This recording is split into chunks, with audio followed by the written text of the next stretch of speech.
बाबर के बारे में बिल्कुल लोग बहुत कम जानते हैं कि वो अपने आप को मुगल नहीं मानता था। उसने जो एम्पायर एस्टैब्लिश किया उसका नाम मुगल एम्पायर नहीं था। ये तो हम इसे कन्वेंशनल फैक्ट मानते हैं। और ऐसा इसलिए हुआ था क्योंकि बाबर का ख़ानदान है वो लिटरली पॉइंट ऑफ व्यू से काफ़ी रिच था।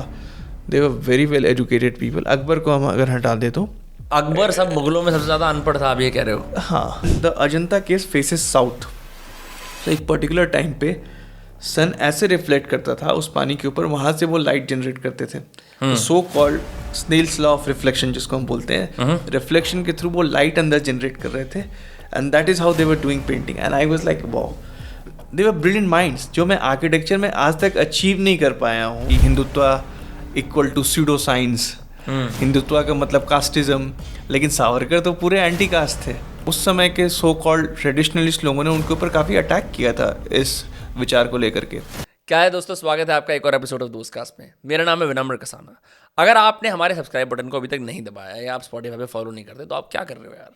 सारे मुफ्त के मजे आप लेके जाते हो, सारे एपिसोड आप देखते हो जीरो से लेके एंड तक, सब्सक्राइब बटन नहीं दबाते। भाई ऐसा मत करो, बहन ऐसा मत करो, दे हर दे देम, प्लीज़ ऐसा मत करो। सब्सक्राइब बटन दबाओ यार, हमारे को मिलियन पे लेके जाओ। इतनी बेहतरीन कॉन्वर्सेशन लेके आ रहे हैं, मैं और मेरी टीम दिन रात लगे हैं कि भाई साहब किसी भी तरह से इस देश के जितने भी जीव जंतु हैं, जितने भी प्राणी हैं, जितने भी लोग हैं, उन सब का या तो उत्थान या हंसी मजाक का ठेका हम लें और उनको बढ़िया से बढ़िया कॉन्वर्सेशन दें। तो आप इतना भी नहीं कर सकते। आज मैं आपसे एक विनती करता हूँ दोस्तों, जाओ अपने बहन भाइयों को, अपने नेबर्स को, अपने दोस्तों को, अपने माँ बाप को, किसी भी तरह का आपको एपिसोड पसंद आया दोस्तकास्ट का, उनको दिखाओ। उन सब के फ़ोनों में जा जाके लाल बटन दबाओ। दोस्तों 1 मिलियन जब तक नहीं होंगे ना, मेरे दिल में कुछ कुछ होता रहेगा और फिर मैं आपसे बोलता रहूँगा। 1 मिलियन कर दोगे मैं चुप हो जाऊँगा, फिर मैं और नई मांग करूँगा, तो चलता रहेगा। पर अभी के लिए 1 मिलियन के लिए सब्सक्राइब बटन दबाओ, क्योंकि जो आज के मेरे गेस्ट हैं, जिस तरह से मैं शतरंज खेल रहा हूँ अपनी ज़िंदगी के अंदर, इन्होंने बाबर, जिसको द चेस बोर्ड किंग इन्होंने करार दिया है, उसके ऊपर किताब लिखी है। इनका नाम है आभास मल्धैयार। अच्छा, आभास के बारे में एक बात बताता हूँ। पहले ये बहुत बड़े प्रसिद्ध कम्युनिस्ट मार्क्सिस्ट थे अपने कॉलेज के दिनों में, और इनको लगता था कि सारी इंडिक विचारधारा बेकार है। फिर इनकी ज़िंदगी में परिवर्तन आया और इन्होंने अजंता एलोरा केव्स में जाके उसकी कुछ साइंस देखी। आज इन्होंने बाबर पर किताब इसलिए लिखी है बिकॉज हम इंडिया में अक्सर बाबर के बारे में जानते हैं तो कम जानते हैं। उसको रॉन्गली मिस एट्रीब्यूट करते हैं as the leader of the Mughal empire, जिसने इंडिया में मुगल एम्पायर स्टार्ट करा, मंगोल्स का जो एम्पायर स्टार्ट करा। इन्होंने इन क्लेम्स को सरासर गलत ठहराया है। फिर भी डिस्कस सावरकर। फिर हम लोगों ने ना कुछ जो सेंसिटिव मुद्दे होते हैं कि जब भी एक हिंदू अपराइजिंग होती है, जो कि अब हो रही है, तो उससे माइनॉरिटीज़ पे क्या उससे क्या इफेक्ट होता है। मैं हमेशा सोचता हूँ कि यार अगर एक हिंदू अपराइजिंग हो रही है तो उसकी भलाई सब पे होनी चाहिए। ऐसा नहीं होना चाहिए कि कल्चरली ना कोई और कम्युनिटीज़ को ऐसा लगे कि हमें दबाया जा रहा है। But he made some very interesting points about the whole Indic renaissance that we are seeing in the country. Now he is a renowned historian and इनकी जो किताब है बाबर की, ये भी दर्शाती है कि बाबर किस कल्चर से आता था और किस कल्चर से फिर उन्होंने आके देश पे रूल करने की कोशिश करी। बाबर के आक्रमण, बाबर की strategies. We also discussed in deep how India के अंदर एक वायरस, एक प्लेग आ रहा है। अभी भी ऐसे बहुत सारे इंस्टीट्यूशंस हैं जहाँ पर अनसस्पेक्टिंग इंडियंस शिकार बन जाते हैं कम्युनिज्म का, मार्क्सिज्म का। And as a result they forget that these isms are not ours in the first place. हम लोगों ने बहुत डिटेल में कई सारे मुद्दे, anywhere from Hindutva to global Hinduism to Savarkar to the pursuit of history to Babur, the Mughal empire and what it takes to win over lands, हमने इस सब पे चर्चा करी है। And now allow me the pleasure of starting the podcast. The episode with Abhas Maldhayar begins in 3, 2, 1. मतलब मैं काफ़ी सरप्राइज था कि Randeep Hooda agree to do it. And frankly जब से मैं एक पूरी ट्रैड, रायता, हिंदुत्व, इस पूरी इंडियन इकोसिस्टम को जब से मैंने देखना शुरू करा लास्ट के 3 साल से, मैंने एक्सपेक्ट नहीं किया था कि एक नाम जो सिर्फ मैं इन सर्कल्स में सुनता था, सावरकर सावरकर सावरकर सावरकर, उसको नेशनल प्रोमिनेंस मिलने वाली है। तो ये भी एक बड़ी बात है and for someone like Randeep Hooda to pick it up, क्योंकि यू ऑल्सो नीड एक कोर्स करेक्शन भी होनी चाहिए and no one better than him, जो ग्रास रूट से जुड़ा हुआ आदमी है, टू प्ले इट। यस, क्योंकि what is very interesting to note, जो हम नोट करने की बात है, जैसे एक छोटा सा एग्जांपल लूँगा। जब प्राण प्रतिष्ठा हुई श्री राम की, उस वक्त से 1 महीने पहले तक जय श्री राम को एक फ्रिंज स्लोगन की तरह माना जाता था। लेकिन हम बचपन में भी यूज़ करते थे जय Shri Ram, it wasn't politically charge. Yes, but of late जिस तरह से उसको पॉलिटिसाइज किया गया, ये दिखाया गया कि it's more of a war sloganeering etcetera. लेकिन यू जस्ट सी कि किस तरह से नैरेटिव बदला, the way the things were put across, you would see the Jai Shri Ram का flags being put across everywhere, so it became a mainstream too. Similarly Savarkar की भी हम जब बात करते हैं तो जो कांग्रेस का पॉलिटिसाइजेशन था, उसके वजह से सावरकर की बातें बहुत हद तक दब गई। कभी उनके हिंदुत्व के बारे में किसी ने बात नहीं की जैसे उन्होंने बात की थी। हर कोई अपने हिंदुत्व का डेफिनेशन देने लगा कि Hindutva equal to pseudo science, Hindutva का मतलब कास्टिज्म। लेकिन सावरकर तो पूरे एंटी कास्ट थे, he was completely anti of it. और इनफैक्ट उस समय के सो कॉल्ड ट्रेडिशनलिस्ट लोगों ने उनके ऊपर काफ़ी अटैक किया था इस विचार को लेकर के। और ऐसे में जब इतना कॉन्टेस्टेड लेगेसी है इस इंसान का, उसके ऊपर बॉलीवुड अगर एक फिल्म बना रहा है, एक मेन स्ट्रीम फिल्म आ रही है, तो it is not only exciting but it is gonna give a lot of refreshing views, जो पहले नहीं हुआ है मेरे हिसाब से। पर एक बात बताओ, ऐसे क्या हिंदुओं के पास और ऐसा लिटरेचर नहीं है कि उनको सावरकर को ही रिवाइव करना पड़ता है? मतलब मैं बड़ी अर्नेस्ट जगह से पूछ रहा हूँ, जैसे एकदम पे ऐसा क्यों है कि सावरकर का नाम एक ऐसा नाम है जो मतलब it is become synonymous with Hindutva, कि हमें ये जानना ज़रूरी है। और जितने भी लोग हैं, चाहे वो हिस्टोरियन हो आपकी तरह, चाहे वो और कोई ऑथर हो, चाहे वो पॉलिटिकल कमेंटेटर हो, चाहे वो पॉलिटिक्स में जुड़ा भी ना हो, लेकिन उनकी विचारधारा सेंटर ऑफ राइट जाती है या फिर उनका इंडिक वर्ल्ड व्यू है, तो सब लोग सावरकर को इतना रिवियर क्यों करते हैं? Was he really the guy who made the foundational documents for Hindutva? नहीं, नॉट, हम ये नहीं बोल सकते कि उन्होंने पूरा हिंदुत्व को कॉन्सेप्चुलाइज किया। He was a person behind it, but उन्होंने उसको एक ऐसे फ्रेमवर्क में डाला जो उस समय के कंटेक्स्ट में यूज़ हो सकता था। सो अगर हम if we truthful about it, that was a period जब पॉलिटिकल इस्लाम बहुत राइज पे था। पॉलिटिकल इस्लाम का मतलब है जब खिलाफत आंदोलन चल रहा था, और उस खिलाफत आंदोलन के वजह से जो मालाबार में जो मोपला जेनोसाइड हुआ था, वेयर हिंदुओं को बड़ी निर्दयता से मारा गया था, और उसके जो रिकॉर्ड्स हैं काफ़ी दिल दहलाने वाले हैं। हिंदौल सेन गुप्ता से मेरी बातचीत हुई थी, उन्होंने इसी चर्चा की। यस, तो एक समय सावरकर वो शख्स थे जब उन्होंने 1857 के ऊपर जब किताब लिखी थी, वहाँ पे उन्होंने हिंदू मुस्लिम यूनिटी की बात की थी। उन्होंने ये ऑब्जर्व किया था कि कैसे हिंदू मुस्लिम एकत्र होकर के एक विदेशी शासक के खिलाफ लड़ रहे हैं और अपनी आज़ादी के लिए एक उन्होंने लड़ाई लड़ी है, जिसको उन्होंने फर्स्ट वॉर ऑफ इंडिपेंडेंस भी बुलाया। लेकिन जब वो पोर्ट ब्लेयर में थे, जब वो जेल में थे काला पानी में, वहाँ पे जिस तरह के सर्कमस्टांसेस सामने आए, जिस तरह के मास कन्वर्शन का रैकेट जो वहाँ जेल के अंदर भी चलाया जाता था, जब काला पानी में मास कन्वर्जन रैकेट्स चलते थे। यस, रैकेट्स एज इन जो there was a whole idea that जो मुस्लिम्स हैं वो कन्वर्ट करते थे, कन्वर्शन का प्रोसेस एक तरह से वो चला रहे थे। पर सारे अब्राहमिक फेथ्स करते हैं, इसमें नया यस, इसमें नया कुछ नहीं था, बट होता ये है कि अब जब आप उस पद्धति से जुड़े हुए नहीं है, जैसे आप अगर हिंदू को बोलेंगे कि आपको क्यों ऐसा लगता है कि कोई दूसरा एक सिस्टम हो सकता है जो आपके अपोजिट वर्ल्ड व्यू से वर्क करता है, तो पहले एक हिंदू के लिए मानना बड़ा कठिन हो जाता है, क्योंकि हर कोई अपने वर्ल्ड व्यू से पूरी दुनिया को देखना चाहता है। जो जितने भी इंडिक फेथ है वो कभी भी इस तरह से नहीं थे कि हम मास कन्वर्शंस करेंगे। इंडिक फेथ हमेशा से, पर ये लोग एक्सपेंशनिस्ट भी नहीं थे, एक्सपेंशन नहीं करना। बिल्कुल नहीं, एक्सपेंशनिस्ट तो एक्सपेंशनिज्म हमारा रिलीजन के लिए नहीं था। एक्सपेंशन का मतलब था कि हम एक्सपैंड करेंगे अपने रेल्म को, जैसे चोलाज ने एक्सपैंड किया था। टेरिटरी बढ़ाएंगे, टेरिटरीज बढ़ाएंगे, लोगों की स्पिरिचुअल रियलिटी को नहीं छेड़ेंगे। बिल्कुल, क्योंकि अगर हम हिंदू आइडियाज़ को देखने का शुरुआत करें तो ये हमेशा से बहुत ही डाइवर्स रहा है।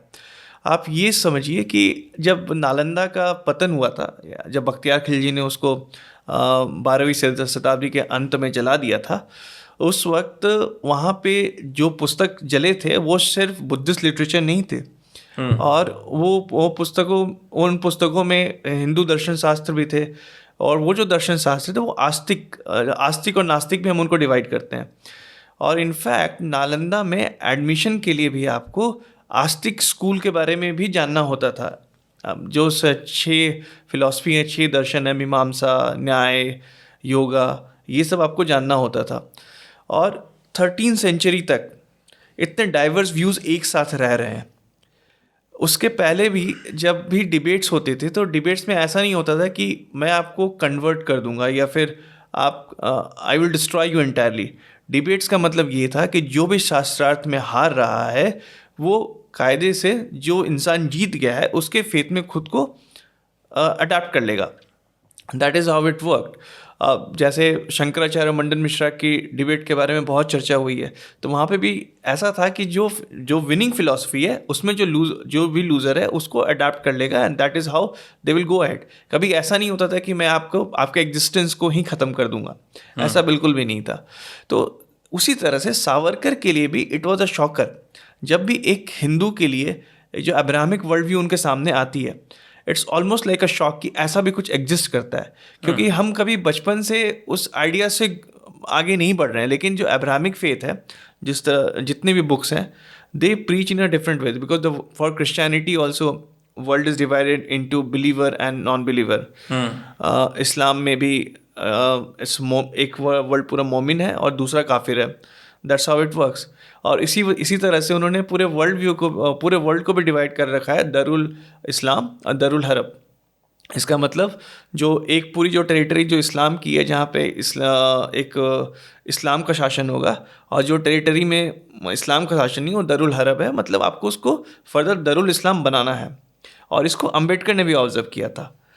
लेकिन जैसे एक समय अम्बेडकर भी इनफैक्ट इस्लामिस्ट के साथ मिल करके, मोहम्मद अली जिन्ना के साथ मिल करके अपनी पॉलिटिक्स खेल रहे थे, लेकिन उनको बाद में रियलाइज़ हो गया कि जो इस्लाम का जो ब्रदरहुड है, वो ब्रदरहुड एक कॉमन ब्रदरहुड नहीं है, बट इस्लाम का ब्रदरहुड सिर्फ उम्मा का ब्रदरहुड है। इसका मतलब है कि इस्लाम मुस्लिम ही मुस्लिम के लिए खड़ा रहेगा, न कि मुस्लिम बाकी और ह्यूमंस के लिए खड़ा होने वाला है।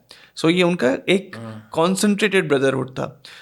इसी तरह से जब सावरकर ने भी उस चीज़ को रियलाइज़ किया 1920 के आसपास, तो उनको लगा कि हमको भी इसका जवाब देना चाहिए। फिर उन्होंने बात करनी शुरू की हिंदुत्व के आइडिया के बारे में, जब उन्होंने जेल में पूरी बुकलेट लिखी थी हिंदुत्व की। लेकिन इससे पहले हिंदुत्व एग्जिस्ट करता था। अब जब विजयनगर एम्पायर का जो इस्टेब्लिशमेंट हुआ था, वो इस्टेब्लिशमेंट ही था complete rebellion against the Muslim supremacy. जो 2 भाइयों ने राय ब्रदर्स ने शुरुआत किया था, हरिहरा एंड बुक्का ने, उनको एक गुरु से दीक्षा मिली थी और गुरु ने उनको बताया था कि आपको एक अंपायर का इस्टेब्लिशमेंट करना चाहिए। और बहुत लोग ये जान करके सरप्राइज्ड होंगे, ये जो दोनों भाई थे वो स्लेव बना करके मुस्लिम सल्तनत में, दिल्ली सल्तनत में ले जाए गए थे एज अ स्लेव, और उनको कन्वर्ट कर दिया गया था। कृष्णदेवराया नहीं, उनसे पहले जिन्होंने हरिहरा, तो उनको एज अ स्लेव बना करके ले जाया गया था और उनको एक रिबेल को कर्टेल करने के लिए यहाँ भेजा गया डेक्कन में। लेकिन जब वो यहाँ पे आए तो उन्होंने देखा कि बहुत सारे लोगों में जो मुस्लिम शासन है उसके खिलाफ रेज है, उसके सुप्रीमेसी के खिलाफ वो आवाज़ उठा रहे हैं। तो उससे इंस्पायर हो करके, और उनके जो गुरु थे, जो गुरु एज इन जो सेज उनको मिलते हैं और उनको बताते हैं कि आपको हिंदू आइडियाज़ के लिए काम करना है, तो उससे इंस्पायर होकर के उन्होंने एक ऐसे एम्पायर की एस्टैब्लिशमेंट की which will be antithesis of the Muslim supremacy और मुस्लिम सल्तनत। तो एम्पायर का एस्टैब्लिशमेंट ही हुआ with an idea of Hindu supremacy, क्योंकि आप जब मुस्लिम सुप्रीमेसी के ऊपर उठना चाह रहे हैं तो that is definitely a Hindu supremacy. उसके बाद और मैं सुप्रीमेसी वर्ड का इस्तेमाल इसलिए कर रहा हूँ बिकॉज उस समय के पीरियड को हम अभी के मोरालिटी से नहीं जज कर सकते हैं। उस समय सुप्रीमेसी का मतलब था कि तुम अगर सुप्रीम होने की कोशिश करो तो मैं आपसे सुप्रीम होकर के आपके ऊपर उठने की कोशिश करूंगा। So that's way the Vijayanagara empire came into being. उसके बाद छत्रपति शिवाजी महाराज ने भी जब आवाज़ उठाई, तो कई लोग ये बोलते हैं कि छत्रपति शिवाजी महाराज तो बड़े सेक्युलर थे क्योंकि उनके आर्मी में कुछ जनरल्स थे वो मुस्लिम थे। यस, तो उसमें नुकसान क्या है? यस, हिंदुत्व का मतलब ये नहीं है कि आप मुसलमानों से नफरत कर रहे हैं, पर हो तो ऐसा ही जाता है। हाँ, अक्सर ऐसा ही हो जाता है, लोग बना भी देते हैं उसको वैसा। मैं आपसे ये बात इसलिए कहता हूँ क्योंकि ना अब पिछले 1 साल से ना मैंने भी बहुत सारे सेंटर ऑफ राइट लोगों से बातचीत कर ली है, ठीक है, खासकर इंडिक वर्ल्ड व्यू वाले। उनमें से बहुत सारे मेरे दोस्त हैं, आज आपसे दोस्ती हुई है जैसे। मुझे कहीं ना कहीं फिर भी ऐसा लगता है कि हम इतने सारे डिस्कोर्स में एंगेज करें और you know when the right presents facts के स्टेट्स में हमें कई कम्युनल राइट्स का जिक्र नहीं दिखता। ऐसा लगता है कि चीज़ें जनरली ओवरऑल इंडियंस के लिए सेफ हो रही हैं, बट यू नो कल्चर को आप एग्जैक्टली फैक्ट्स में मेजर नहीं कर सकते, तो या आप उसके कोई स्टैट्स नहीं निकाल सकते। मुझे ऐसा लगता है कि हमारा इतना बड़ा क्योंकि सूर्य जा रहा है कहीं ना कहीं उसकी वजह से when we talk about Islam or when we talk about Muslims, we inevitably associate it with all Muslims in the country. और फिर उसके बाद मैं जब ये मुद्दा उठाता हूँ कि मुझे लगता है कि हम इतनी ये बातचीत कर रहे हैं और हमारा अपना सूरज उग रहा है, तो बेचारे मुसलमानों को इसका नुकसान ना पहुँचे, उनको भी अधिकार है सिटीजन बन के रहने का, वो कोई अलग नहीं है हमसे, मैं ये सोचता हूँ। तो मुझ पे फिर लोग अटैक करते हैं कि नहीं आप ऐसा नहीं कह सकते, हिंदू ऊपर जाएंगे मुसलमान नीचे होंगे। And then my several Muslim friends, they are actually scared of even engaging. Some of them have no right but to completely convert and start preaching Hindutva then, कि चलो इस बहाने से हिंदुओं के साथ हम अगर जुड़े रहेंगे और उनके आइडियाज प्रीच करते रहेंगे हम बच जाएंगे। मेरे को सही में ऐसा लगता है। अब आप बताओ, आप you are been on the other side as well, आपने Marxism as we know it, आप वो you are a full fledged blue blooded Marxist communist and you come to this side as well. In the India that we live in with Hindutva को हम जैसे बढ़ावा दे रहे हैं, हम उसकी बातचीत कर रहे हैं, क्या इन लोगों पर सही में एक आक्रमण हो रहा है और इन लोगों को क्या करना चाहिए? मैं आपसे ये दिल से पूछता हूँ। जैसे मैंने छत्रपति शिवाजी की बात की थी, तो उन्हीं का एग्जाम्पल दे के मैं शुरू करूँगा इसको एक्सप्लेन करना कि छत्रपति शिवाजी के आर्मी में तो 11 जनरल मुसलमान थे एंड उसके भी कुछ कुछ अलग नुआंस थे, उसको एग्जैक्टली 11 नहीं बोल सकते क्योंकि कुछ अलग अलग सर्कमस्टांसेस थे। और तो छत्रपति शिवाजी महाराज का ये कहना था कि मैं मुसलमानों से नफ़रत नहीं करता हूँ, लेकिन मैं बिल्कुल ईंट का जवाब पत्थर से दूंगा। अगर तुम कुछ उपद्रव मचाओगे सो बहुत सारे लोग ये जान करके आश्चर्यचकित रह जाएंगे कि जब मुसलमान शासक जो थे वो अगर मंदिर में गौ हत्या करते थे तो शिवाजी ने मस्जिद में पिग का स्लॉटर शुरू कर दिया था। He did it. लेकिन इसका मतलब ये नहीं हुआ कि उनका he is hating the Muslims. उन्होंने क्या बोला कि तुम अगर ये करोगे तो मैं उसका रिस्पांस बिल्कुल उसी पत्थर से दूंगा, ईंट का जवाब पत्थर से। सिमिलरली जो हिंदुत्व का आइडिया सावरकर ने प्रोपगेट किया था, और उससे पहले हिंदुत्व की आइडिया एग्जिस्ट कर रही थी, बंकिम चंद्र ने बात की है हिंदुत्व की, बिल्कुल या उसके बाद चंद्रनाथ बासु ने भी उसको कॉन्सेप्चुलाइज किया 1892 में। उन्होंने एक ट्रीटीज लिखी थी, लेकिन उनका जो हिंदुत्व था more on a traditional line. So Hindutva को हर लोगों ने एक ऐसे नोशन से समझने की कोशिश किया कि what it means to be Hindu. जैसे नारित्व, स्त्रीत्व या फिर मातृत्व, उसी तरह से जब आप त्व शब्द लगाते हैं किसी के साथ, इसका अर्थ ये होता है कि आप कितने आप उस नेस में डूबे हो, जैसे हिंदू नेस। समझ गया, राइट। सो हर किसी ने हिंदुत्व को डिफाइन करने की कोशिश की जब से ये शब्द आने लगा। अब सावरकर ने उस समय के कंटेक्स्ट में हिंदुत्व को डिफाइन किया कि पॉलिटिकल इस्लाम का राइज हो रहा है, तो हमको उसका काउंटर बनाना ही पड़ेगा, अन्यथा काफ़ी प्रॉब्लम्स बढ़ते जाएंगे, क्योंकि कन्वर्जन्स हो रहे थे, slaughter, Hindus were being slaughtered like anything, तो उसका जवाब तो हमको देना ही पड़ेगा। इसलिए सुन्नी मूवमेंट भी काफ़ी हद तक आगे बढ़ गया था। तो एक बड़ा इंटरेस्टिंग एनेक्डोट है बिटवीन शौकत अली, जो कि खिलाफत के लीडर थे, और सावरकर के बीच में, जब, और इसको विक्रम संपत ने अपनी पुस्तक में भी बहुत अच्छे से इलैबोरेट करके पूरा डिस्कशंस को बताया है। तो शौकत अली काफ़ी परेशान थे कि सुन्नी मूवमेंट को लेकर के, जो बात उन्होंने सावरकर से कही, तो सावरकर ने बोला कि आप कन्वर्जन बंद कीजिए, सुन्नी बंद हो जाएगी। उन्होंने बोला आप कन्वर्जन कैसे बंद हो सकता है, वो तो इट्स अ पार्ट ऑफ। सो अब इस तरह का, अब इंटरेस्टिंग पॉइंट ये है, अगर हिंदुत्व के कैंपेन के अंतर्गत या फिर हिंदुत्व के आइडियाज़ के अंतर्गत अगर किसी को डर लग रहा है, या फिर कोई मुसलमान ये बोलता है कि हिंदुत्व की वजह से हम काफ़ी असुरक्षित महसूस करते हैं, तो ये सवाल एक बड़ा इम्पॉर्टेंट हो जाता है कि जो टेक्स्ट बुक आते हैं जो टेक्स्ट बुक एज इन जो होली बुक है, वहाँ पे जब पूरे विश्व को डिवाइड कर दिया गया है मोमिन और काफिर के बीच में, कुफ्र और काफिर शब्द अभी भी एग्जिस्ट करता है और आप उसको रिलीजियसली फॉलो करते हैं उस चीज़ को, और आप आज तक उस शब्द को डिनाउंस नहीं कर पाए हैं, या फिर आप ये नहीं बता पा रहे हैं कि whether we stand against it और नॉट। और जैसे Hinduism is not a religion जो एक सेंट्रल डॉक्यूमेंट पे एग्जिस्ट करता है, there can be different sects, right.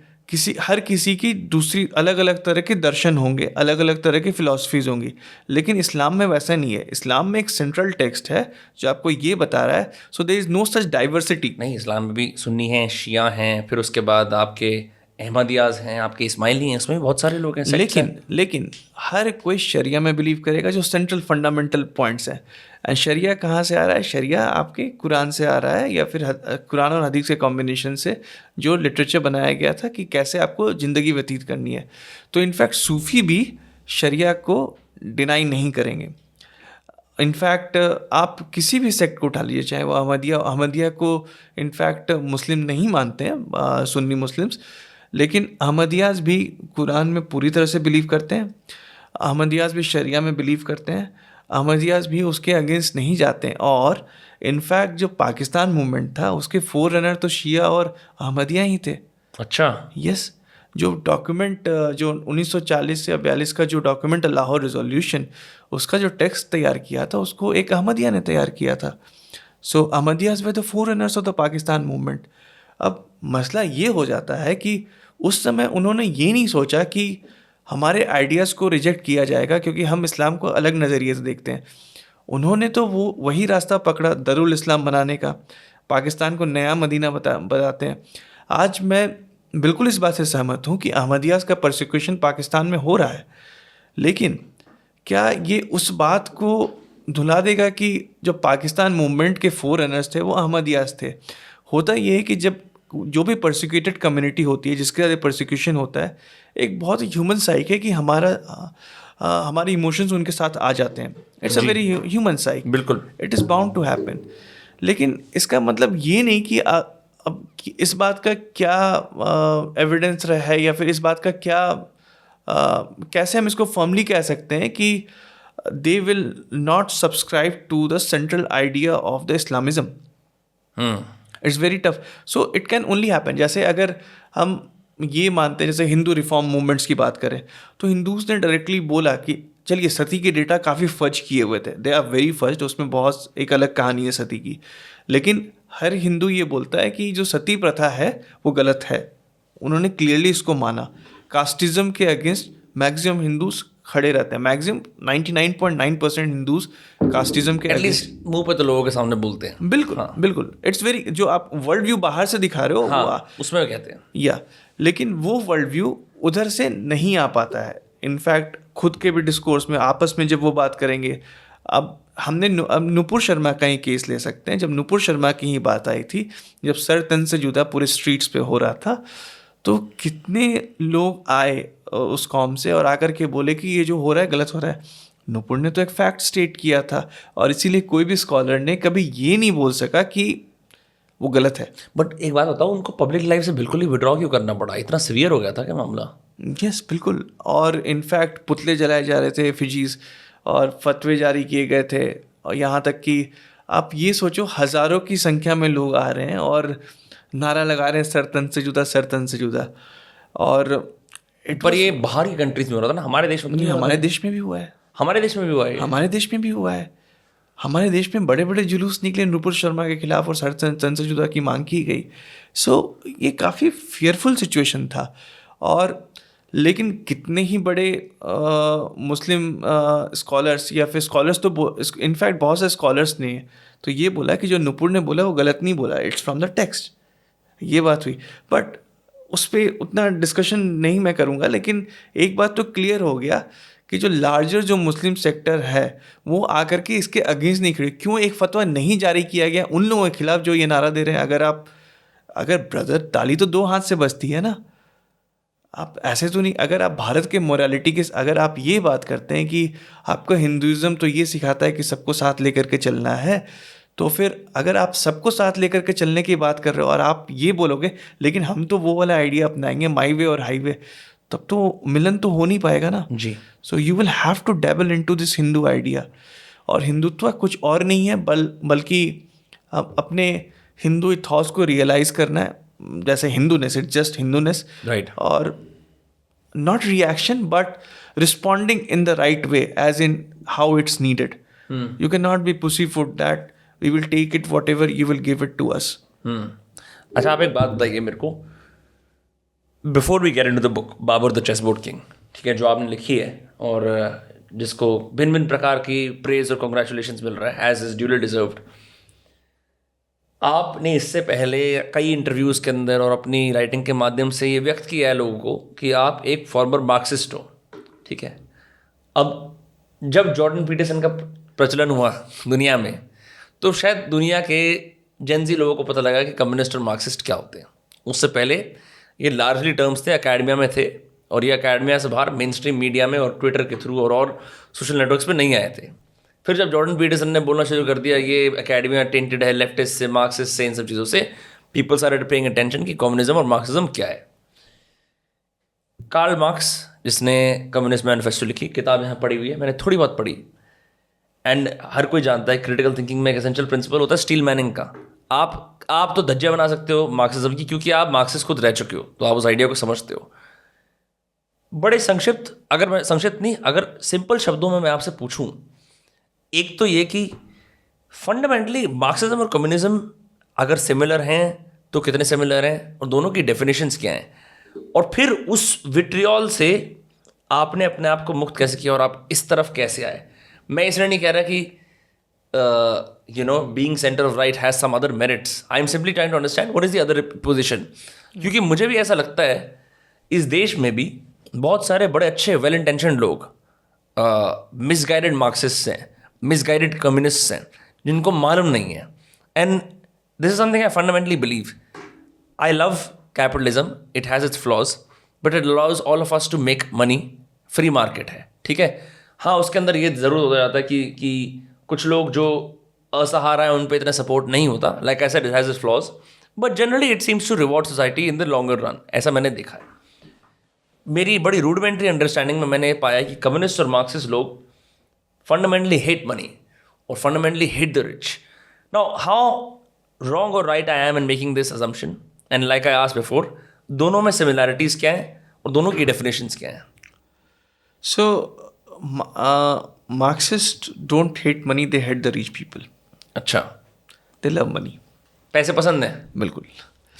और ये बहुत क्लियरली रिफ्लेक्ट हो जाता है, क्योंकि अगर आप उनकी लाइफस्टाइल्स को देखने की शुरुआत करेंगे, लाइफस्टाइल का मतलब ये नहीं कि वो जो पब्लिक में दिखाने की कोशिश कर रहे हैं, बट कॉलेज लेवल मार्क्सिस्ट तो गरीब ही होते हैं, वो कहाँ पैसे कमाते हैं? कौन से लेवल के? कॉलेज लेवल के मार्क्सिस्ट जो होते हैं। हाँ बिल्कुल, बिकॉज कॉलेज लेवल के मार्क्सिस्ट को ही मार्क्सिज्म का धुन चढ़ा हुआ रहता है।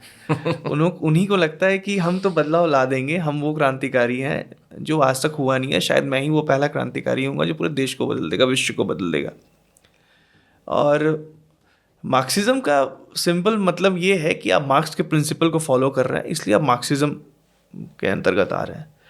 और कम्युनिज्म एक वो आइडिया है जो कि मार्क्स के प्रिंसिपल्स को लेकर के आगे बढ़ता है और उसको अडेप्ट करके कंटेक्स्ट के हिसाब से मार्क्सिज्म को रीडिफाइन करता है। जैसे लेनिन ने कुछ बदलाव लाए मार्क्स के आइडिया पे, लेकिन प्रिंसिपल आइडिया मार्क्स के ही थे। उसको बहुत हद तक बदलने की कोशिश की स्टालिन ने, जिसको स्टालिनिज्म के तौर पे भी जानते हैं, स्टालिन्स थॉट भी बुलाते हैं। उसके बाद माओ ने तो पूरी तरह से परिवर्तन ला दिया। माओ ने जो शुरुआत की थी मार्क्सिज्म की या फिर कम्युनिज्म की चाइना में, it was with nationalistic point of view, the great leap forward. Yes.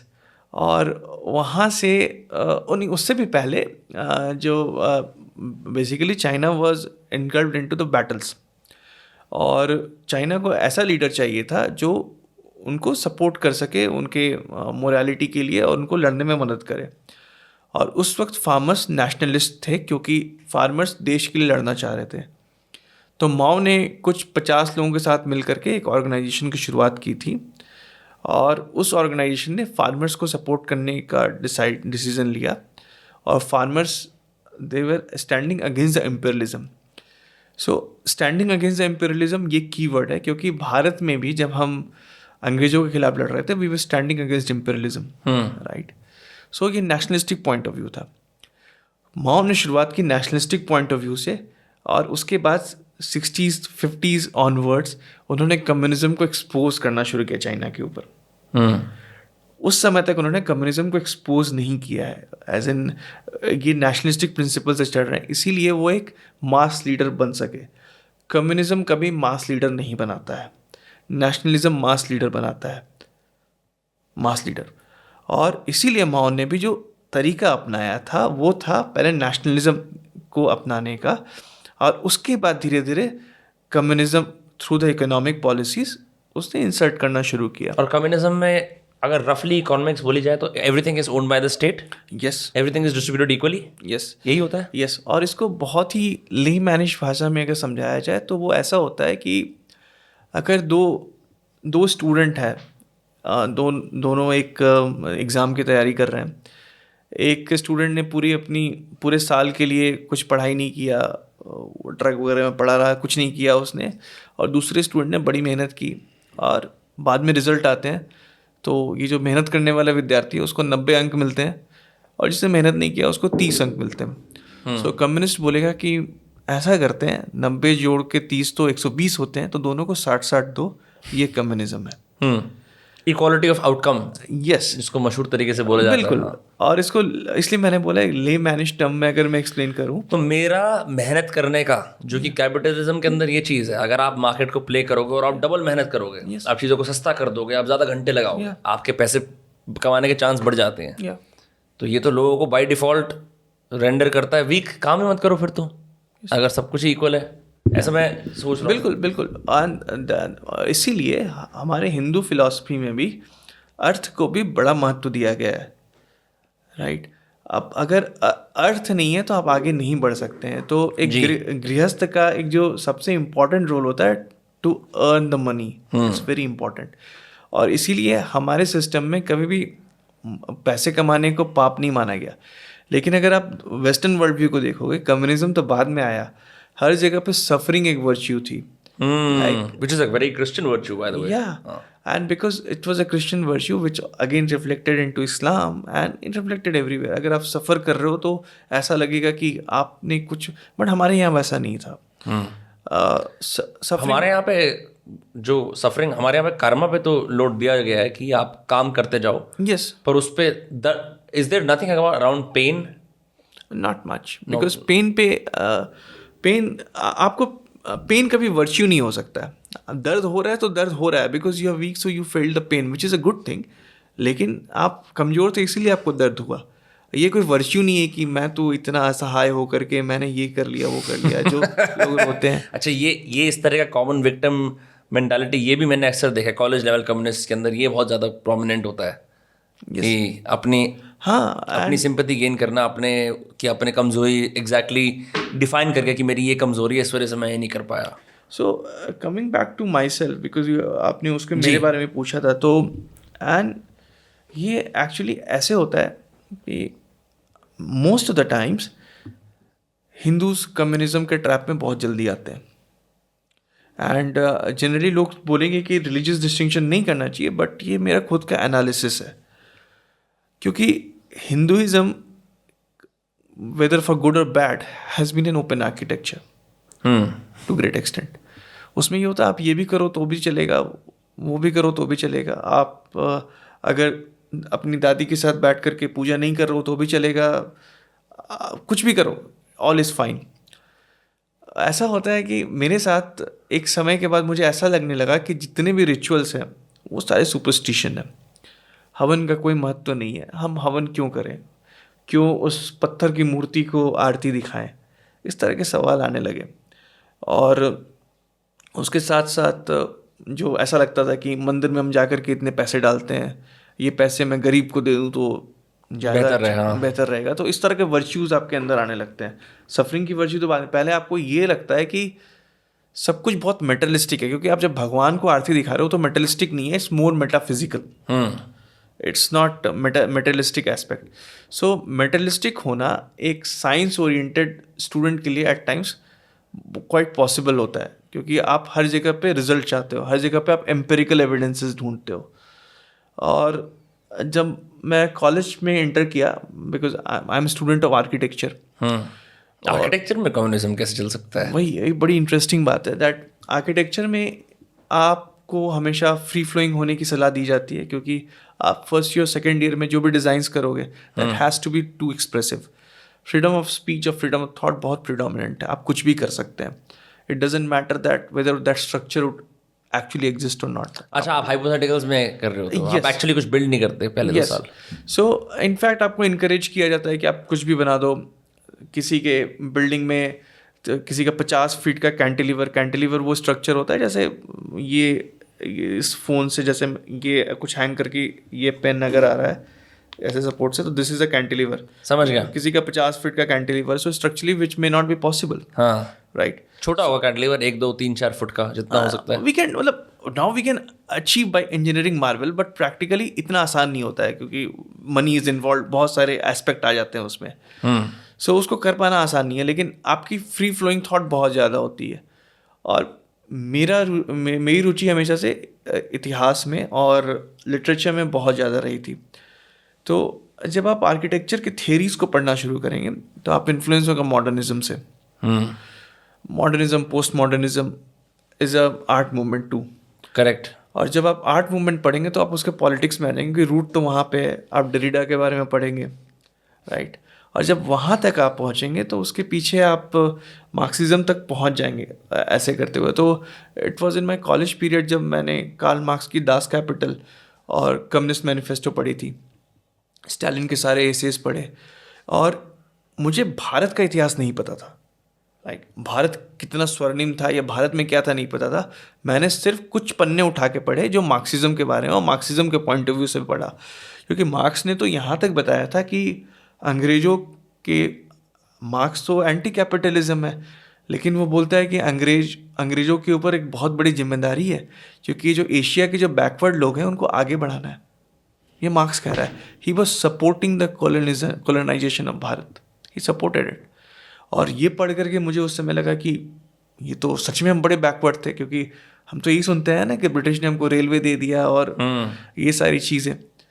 So with the time ये बहुत ही डीपली मेरे अंदर इनगल्फ करता गया, और मुझे लगा कि अब तो मैं वो क्रांतिकारी बन जाऊंगा. और वो क्रांतिकारी बनने के साथ साथ आप फिर वो दिखावा करने लगते हो, दैट जो आप सफरिंग की बात कर रहे थे, हमेशा आप ये दिखाओगे कि आपके पहनावे में एक बहुत ही अजीब से पहनावा हो जाएगा आपका. वो झोला छाप हम ऐसे ही नहीं बुलाते हैं, there is some reason to it. आप हमेशा ये खुद को एक बड़े ही पोएटिक मोड में चले जाओगे, आपका लुक एंड फील ऐसा हो जाएगा that So they are not stereotypes, they are based in some truth. Yes, और ऐसा होता है क्योंकि आप अपने आप को उस झोला से कनेक्ट करने लगते हो. आप उस कुर्ता हम तो से, फकीर हैं. जी हाँ. और लेकिन I was lucky enough that one trip to Ajanta caves change it all for me. And अभी भी जब मैं उस इवेंट को याद करता हूँ तो I get the goose bumps imagining जो वहाँ पे हुआ था, and I am glad that it happened. तो फिर आपने दोबारा से आपने डिसाइड करा कि एक काम करता हूँ, अपने कल्चर को स्टडी करता हूँ, बजाय एक ऐसा स्कूल ऑफ थॉट, एक आइडियोलॉजी जो अब इररेलेवेंट हो गया है, उसके कुछ पन्नों को यूज़ करके अपनी रियलिटी पर सुपर इम्पोज ना करूँ और औरों पे इम्पोज ना करूँ, एंड लेट्स गो बैक. हाँ, because it was more that जब मैं अजंता केव्स गया था, तो Ajanta caves I am sure बहुत लोगों ने विजिट किया होगा, लेकिन ये कितने लोगों ने ऑब्जर्व किया होगा मुझे नहीं पता.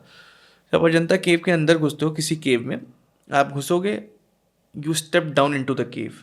फिर इस तरह से it's like a step down inside the cave, एक डिच की तरह होता है. तो आई वॉज क्वाइट क्यूरियस, क्योंकि किसी केव आर्किटेक्चर में उस तरह का अरेंजमेंट मिलता नहीं है. और अजंता के अंदर क्या केव्स में यूजुअली ऊपर की तरफ जाते हो? मतलब ऐसे ही कि जब आप पत्थर को काट करके बना रहे हो तो अनइवन सा रहेगा. अच्छा. और जनरली स्लोप अप रहेगा, क्योंकि शुरू में आप मेहनत करके उसको ज़्यादा चीजल करते हो, तोड़ते हो, फिर उसके बाद धीरे धीरे वो कम होने लगता है, तो स्लोप अप दिखेगा आपको, राइट, इन जनरल. लेकिन it was unusual. As an architect मुझे पता था कि वो अनयूजुअल है. और अजंता के अंदर तो पेंटिंग्स हैं, और पेंटिंग्स काफ़ी डिटेल में बहुत अच्छे से बनाए हुए हैं, और उन पेंटिंग्स को बनाने के लिए ऑर्गेनिक कलर्स का इस्तेमाल होता था। ऑर्गेनिक कलर्स यानी कि पेड़ पौधे से जो कलर्स निकलते जी जी जी। और केव्स के अंदर तो अंधेरा है, आप लाइट कैसे लाएंगे, इलेक्ट्रिसिटी तो है नहीं, and it's around 1500 years back. और आप आग का इस्तेमाल नहीं कर सकते हो, क्योंकि आग से जो ऑर्गेनिक कलर्स है फेड अवे हो जाएंगे, कार्बन आ जाएगा। अच्छा, ऑर्गेनिक कलर्स रिएक्ट तो कार्बन हुआ। सो क्या करते थे, I was curious, so I met a professor Desh Pande जो कि सब्जेक्ट एक्सपर्ट थे। तो उन्होंने मुझे एक्सप्लेन किया थ्रू अ मॉडल। होता क्या था कि वो जो गड्ढे की मैं बात कर रहा हूँ, वहाँ पे वो मॉन्क्स पानी डालते थे, और एक particular, and the Ajanta caves faces south. So एक पर्टिकुलर टाइम पे सन ऐसे रिफ्लेक्ट करता था उस पानी के ऊपर, वहाँ से वो लाइट जनरेट करते थे। So called Snell's law of reflection जिसको हम बोलते हैं, रिफ्लेक्शन के थ्रू वो लाइट अंदर जनरेट कर रहे थे, and that is how they were doing painting. And I was like wow, because जिनको मैं अब तक बेवकूफ़, सुपरस्टिशियस, इररिलेवेंट, इनकॉन्सिक्वेंशियल पीपल समझता था, दे वर ब्रिलियंट माइंड्स, जो मैं आर्किटेक्चर में आज तक अचीव नहीं कर पाया हूँ कि कैसे I can reflect the light and how I can generate something like that. Like बहुत लोगों ने बच्चों ने पढ़ा होगा पेरिस्कोप जो बनाते थे, जी जी जी जी जी, right. So all this concept these guys were using it practically, और वो मेरे लिए एक यूरेका मोमेंट था, मैंने कुछ पा लिया है। और फिर मैंने बुद्धिस्ट लिटरेचर को पढ़ना शुरू किया, एंड दैट, और जब आप रिलीजन्स को पढ़ना शुरू करते हो तो ऑटोमेटिकली उस समय का इतिहास आपके साथ आने लगता है जी। और फिर मुझे ऐसा लगा कि इंडिक सिविलाइजेशन के बारे में मुझे और जानना चाहिए, और जितना मैं पढ़ता था उतना रेवलेशंस होता था, whether it was the past of our science, mathematics, जो कि बहुत ग्लोरियस है, it's amazingly glorious, philosophy etcetera, and that was the root back from the communism to not being. और मैं मतलब राइट लेफ्ट में तो उतना नहीं मानता, मैं बस यही मानता हूँ या तो आप मार्क्सिस्ट हो या बाकी हो। मार्क्सिस्ट है बाकी। आपने अर्लियर अभी डेरिडा की बात करी, और मुझे ऐसा लगता है कि जितनी भी एंटी एस्टैब्लिशमेंट मूवमेंट्स होती है ना, they usually originate from art, और आर्ट के आसपास आर्टिस्ट सबसे पहले वो करते हैं। और मैं उनको डेनिग्रेट नहीं करना चाहता, बिकॉज उनका लेजिटिमेट एक ज़रूरत होती है सोसाइटी के अंदर। जो सोसाइटी के जो मॉरल स्ट्रॉन्ग होल्ड्स बहुत ज़्यादा रिजिड बन जाते हैं, तो आर्टिस्ट को जाके एंटी एस्टैब्लिशमेंट चीज़ करनी होती है, जिससे कि वो चीज़ टूटे और एक नई किरण आए। ठीक है, वो परफॉर्मेटिवली कुछ ऐसी कोशिश कर रहे होते हैं कि हम अपने आप को एक्सप्रेस करें जब हम डिसएडवांटेज्ड हो गए हैं, या इस्टेब्लिशमेंट ने एक क्लियर ऑर्डर कर दिया है कि सब लोग इसी तरह का हेयर कट करेंगे, जैसे नॉर्थ कोरिया में इसी तरह की बात करेंगे। तो I don't think that they are wrong, the issue begins to happen. जो मेरे को लगता है, I think we take old dead man way too seriously. हम लोग कोई इंसान जिसके देहांत हो चुका, और मैं एज अ लेमैन कह रहा हूँ, मैं कोई एज अ एक्सपर्ट नहीं कह रहा, उसने क्या सोचा, उसने क्या लिखा, उसने अपना मूवमेंट करके वो सो गया। अब आपको एक नई गतिविधि चाहिए जुड़ने के लिए, तो आप उस पर और रिसर्च करोगे, री इन्वेंशन करोगे, और उससे जुड़ जाओगे। And I think if you really think about it, most of this people, they are not so much wrong, they are just reacting to the times they were in, just like we are.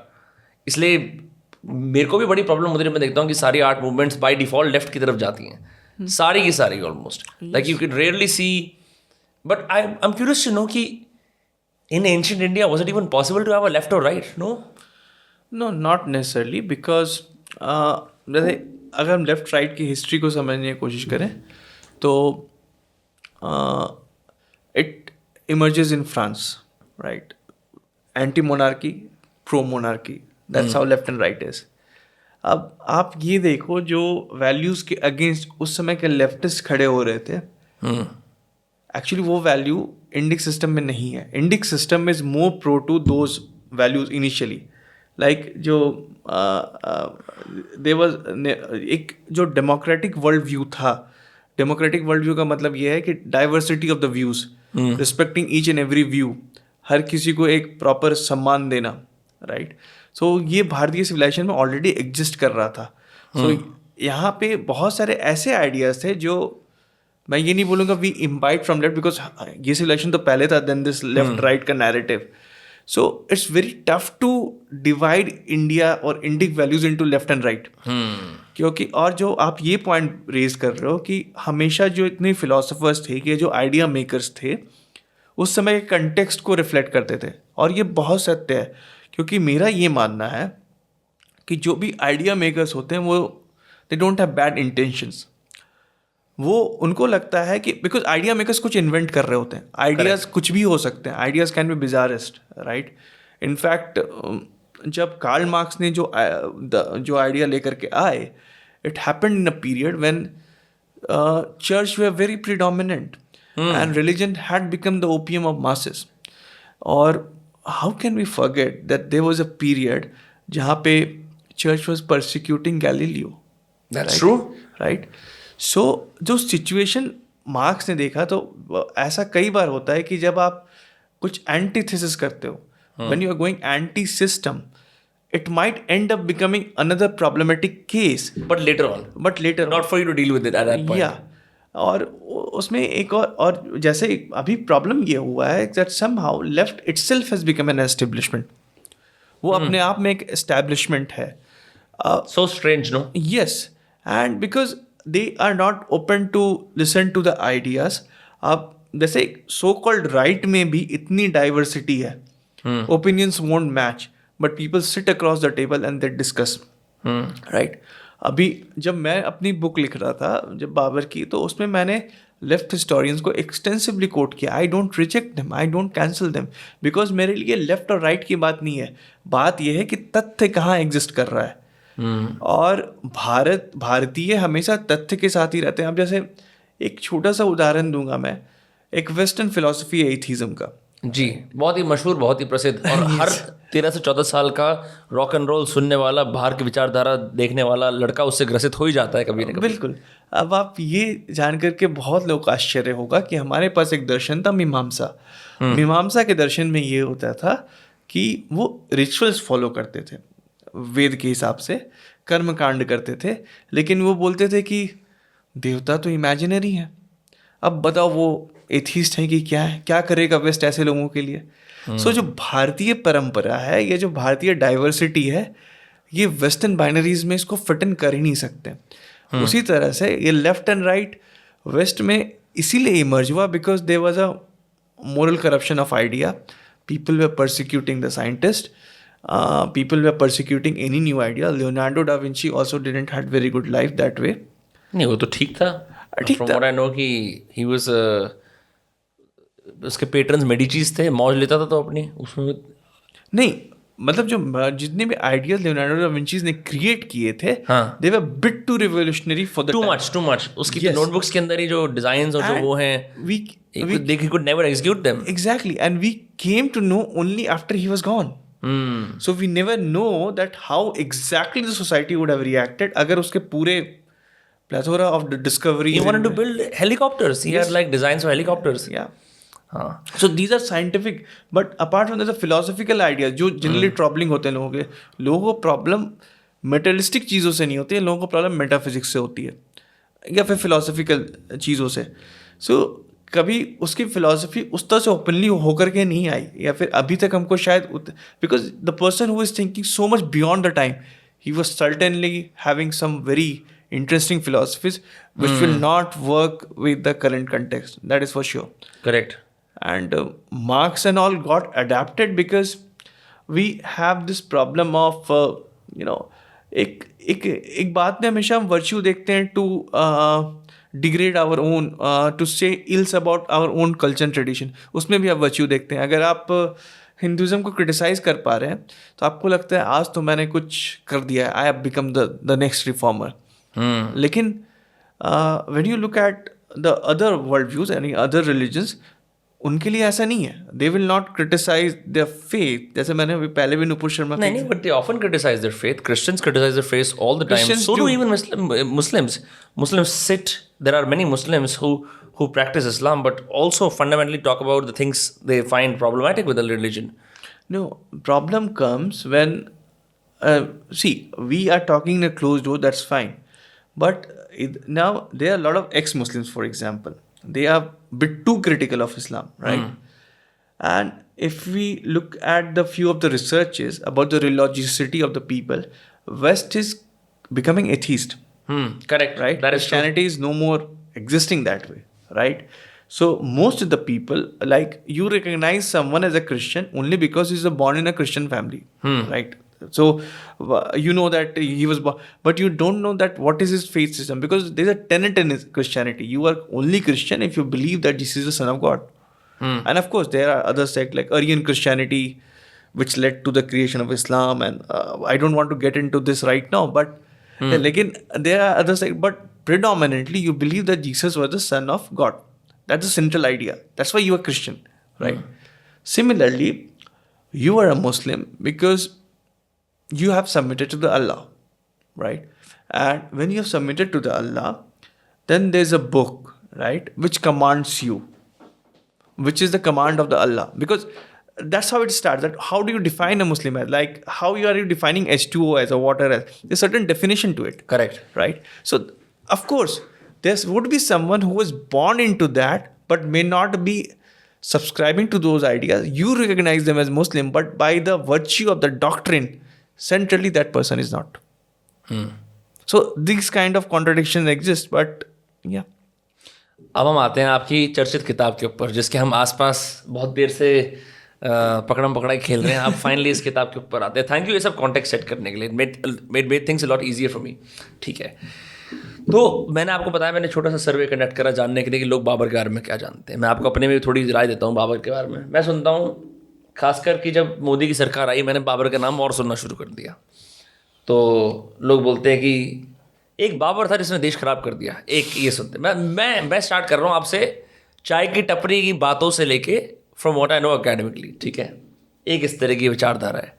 एक इस तरह की विचारधारा है कि ये जो व्यक्ति थे, ये इंडिया के अंदर फर्स्ट मुगल थे जिन्होंने मुगल एम्पायर सेटअप करा. इतना मैं जानता हूँ. इंडिया में हम टिपिकली कॉमन पार्लेंस में कवरेज देते हैं जंगीज़ खान को, हम कवरेज देते हैं औरंगज़ेब को, अकबर को, शाहजहां को. ठीक है, इन 4-5 को दे देते हैं.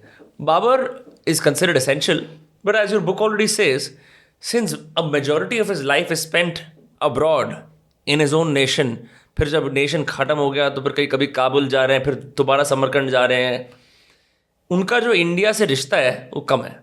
तो पहले मैं आपसे ये पूछता हूँ कि पर्टिकुलर इतने सारे मुगल हैं, आप किसी के बारे में भी ले सकते हो, और शायद ऐसा होगा कि आप अगर मेरे ख्याल से औरंगज़ेब की बुराइयाँ करोगे तो और चर्चित हो जाओगे और आपकी किताबें बिकेंगी, क्योंकि औरंगज़ेब की बुराई भी एक अच्छा टॉपिक है. Why choose Babur? And then second thing is, Babur के अंदर ये चेस बोर्ड किंग, इसका अर्थ क्या है? शतरंज का बादशाह. जी. सो पहला, एक बाबर के बारे में बिल्कुल लोग बहुत कम जानते हैं, और जनरली बायस्ड ओपिनियंस ही आते हैं. एंड बायसेस अलग अलग तरह के हो सकते हैं. इनफैक्ट बायसेस हर तरफ से हाइपर बोल हैं. ना उसने ज़्यादा कुछ किया, ना ज़्यादा कुछ उसने बिगाड़ा. Let me be very honest. अब और एक बड़ा इंटरेस्टिंग पॉइंट है कि वो अपने आप को मुग़ल नहीं मानता था, और उसने जो एम्पायर इस्टेब्लिश किया उसका नाम मुग़ल एम्पायर नहीं था, तिमूर एम्पायर था. यस. उसको तैमूरिया बुलाते थे या टिमुरिड गुरखानिया बुलाते थे, क्योंकि वो खुद को तैमूर से रिकग्नाइज करता था, न कि मंगोल से. मुग़ल कुछ नहीं बल्कि एक करप्टेड फॉर्म ऑफ मंगोल है. जी. राइट.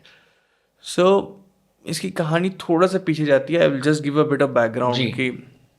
सो सॉरी, एक सेकंड आपकी बात काट रहा हूँ मैं. या अगर बाबर ने कुछ किया ही नहीं तो वो इस किताब का विषय कैसे बना? वो बिल्कुल, वो पहले ये बता देता हूँ. ठीक है. तो बाबर, जैसे आपने भी सुना कि जनरली इलेक्शंस ये के टाइम में या फिर पॉलिटिकल ये में, जैसे कई बार बहुत लोग ये भी बोलते हैं कि ऐसा लगता है कि जैसे इस बार इलेक्शन औरंगजेब ही लड़ने वाला है, इस बार छत्रपति शिवाजी महाराज ही इलेक्शन लड़ेंगे. तो इस तरह के, so history is very much relevant that way. और I am a person born in 1988, और उसके 4 साल के बाद बाबरी का किस्सा हुआ था. और ये 4-5-6 साल का वो एज उम्र होता है जब आपके फॉर्मेशनल ईयर्स होते हैं, जब आप जो सुनते हो इधर उधर से वो आपके दिमाग में रह जाती है जी. और वो कहीं ना कहीं एक कॉमन कंसेंसस आपके लिए बन जाता है. तो उस समय से तकरीबन 2-3 साल तक अखबारों में बाबरी छाया रहता था, क्योंकि हमेशा कुछ ना कुछ हो रहा था और लोग उसके बारे में चर्चा किया करते थे. और जहाँ से मैं आता हूँ, हज़ारीबाग, वो काफ़ी रिलीजियसली पोलराइज हो जाता है रामनवमी के समय में। तो आज लोग बड़े बड़े ध्वज देख रहे होंगे हनुमान के वगैरह, लेकिन हमारे हजारीबाग में तो जमाने से 50-50 फुट के हनुमान के ध्वज लोग निकालते हैं रामनवमी में। और रामनवमी में लोगों के बीच में प्रतिस्पर्धा होती है किसके ध्वज जितने कितने बड़े रहेंगे, हर ग्रुप्स के ये होते थे। और जब भी रामनवमी आएगा तो जब भी वो एक इलाके से गुजरेगा तो कुछ ना कुछ पथराव होगा, और उसके बाद कुछ न कुछ इंसिडेंट आम आपके लिए वहाँ पे रामनवमी के वक्त ये था। और हमेशा से ये नाम बाबरी, राम जन्मभूमि, ये सब बड़ा सिग्निफिकेंट रहा था। लेकिन जब आप एनसीईआरटी के बुक्स को ओपन करते हो बाद में, जब पहला आपका टचअप होता है इतिहास के साथ, तो वहाँ पे मुग़ल एम्पायर का चर्चा होता है, विजयनगर एम्पायर का उतना चर्चा नहीं होता है। आपको कहीं ना कहीं ऐसा महसूस होता है कि जो मुग़ल एम्पायर था वो शायद सबसे बड़ा एम्पायर था पूरे भारत के इतिहास के लिए और सबसे महत्वपूर्ण था, और उसमें अकबर एक बहुत ही महान लगते हैं। लेकिन जो एम्पायर इतना महत्वपूर्ण था, उसके जो फाउंडर है वो कितना महत्वपूर्ण होगा जी, ये तो सवाल आपके मन में आता है। ये इसके साथ जब मैं कम्युनिस्ट आइडिया से काफ़ी इन्फ्लुएंस हो चुका था, तो मुझे भी, मैं बिल्कुल ये तय कर चुका था कि मुग़लों का कंट्रीब्यूशन, जो कि मुग़ल नहीं है एक्चुअली, वो मैं बाद में बताऊंगा, उनका जो कंट्रीब्यूशन था भारत के लिए बहुत ज़्यादा था। और इनफैक्ट उन्होंने भारत को संभाल के रखा था। उन्होंने भारत को सबसे पहले यूनिफाई किया था। लाइक भारत वाज ऐसी आपकी सोच थी? ऐसा मैं, it's a very Marxist thought, वो कॉमन मार्क्सिस्ट थॉट है। जो आज भी जब लोगों को ये देखते हो कि जब ये बोलते हैं कि अकबर ने या जहाँपना अकबर ने सबसे पहले पूरे भारत को एक सूत्र में बांध दिया था, या फिर कई लोग तो औरंगजेब को ही बोलते हैं क्योंकि औरंगजेब की टेरिटरी सबसे बड़ी थी, तो आलमगीर औरंगजेब वो पहले शख्स हैं जिन्होंने भारत को एक सूत्र में बांध दिया था। तो उसके बाद जब मेरी कॉन्शियसनेस जाग उठी थी और मैं समझ चुका था कि ये सब फेलिसी है, और 5-6 साल पहले टीवी पे एक डिबेट बड़ा फेमस हुआ था कि मुग़लों ने भारत को क्या अमीर बनाया। तो उस वक्त बड़े बड़े दिग्गज आ गए, जावेद अख्तर साहब आ गए, तारिक फ़तेह आ गए, सबके आपस में चर्चा कर रहे हैं। और me being a student of science, go back to the sources, तो एक इंडिया टुडे ने एक इन्फोग्राफिक्स डाली थी कि मुग़ल काल में भारत का जो जीडीपी शेयर था वो 25% था पूरे विश्व का। तो उन्होंने सोर्स दिया एंगस मैडिसन। तो मैं बोला ठीक है भाई, एंगस मैडिसन खोल के देखते हैं। तो जब मैंने एंगस मैडिसन देखा तो मेरी स्माइल तो और वाइड हो गई, क्योंकि अगर 1500 में भारत का जीडीपी शेयर 24% था, तो 1080 में 28% था उस पर्टिकुलर लिटरेचर के हिसाब से, 180 में 32% था। और भारत का जीडीपी शेयर उस लिटरेचर के हिसाब से सबसे पहले चाइना के नीचे गया अकबर के काल में। और उसमें एक बड़ा इंटरेस्टिंग डिटेल निकल करके आया कि GDP per capita, right, GDP per capita का मतलब होता है लोग कितने, राइट, जो ग्रोथ था वो प्रिडोमिनेटली नेगेटिव सिर्फ एक काल में रहा। ब्रिटिश काल में भी उतने लंबे समय के लिए नेगेटिव रहा, एक छोटे से पीरियड के लिए 20 साल के लिए वगैरह नेगेटिव हुआ। बट 1500 से लेकर के 1820 के बीच में भारत की जीडीपी पर कैपिटा ग्रोथ -1 थी। ये वही पीरियड था, और ये वही सोर्स बता रहा है, जिसको सोर्स करके यूज़ करके ये लोग बता रहे हैं कि मुग़ल काल में भारत सबसे समृद्ध हो गया था। उन्होंने ग्राफ के अंदर लो पॉइंट को लेके कंटेम्प्रेरी लोगों को रिलेटिवली बहुत ज़्यादा हाई लगता है वो बिल्कुल। और जब तो फिर मुझे ऐसा लगा कि अब बाबर की कहा, और ये था कि बाबर हिंदुस्तानी बन करके रह गया। तो मैंने बाबरनामा को पढ़ना शुरू किया, और उस पर, जो कि उसकी अपनी खुद की ऑटोबायोग्राफी है। जी हाँ, ऑटोबायोग्राफी है। वो डायरी लिखा करते थे, और उन्होंने गुड बैड अगली हर कुछ अपने डायरी में इंक्लूड करा है। तो वहाँ से मुझे ऐसे ऐसे चीज़ रेवलेशंस मिले जो मुझे लगा कि ये सामने आने चाहिए। जैसे उन्हें लूट भी मचाई थी।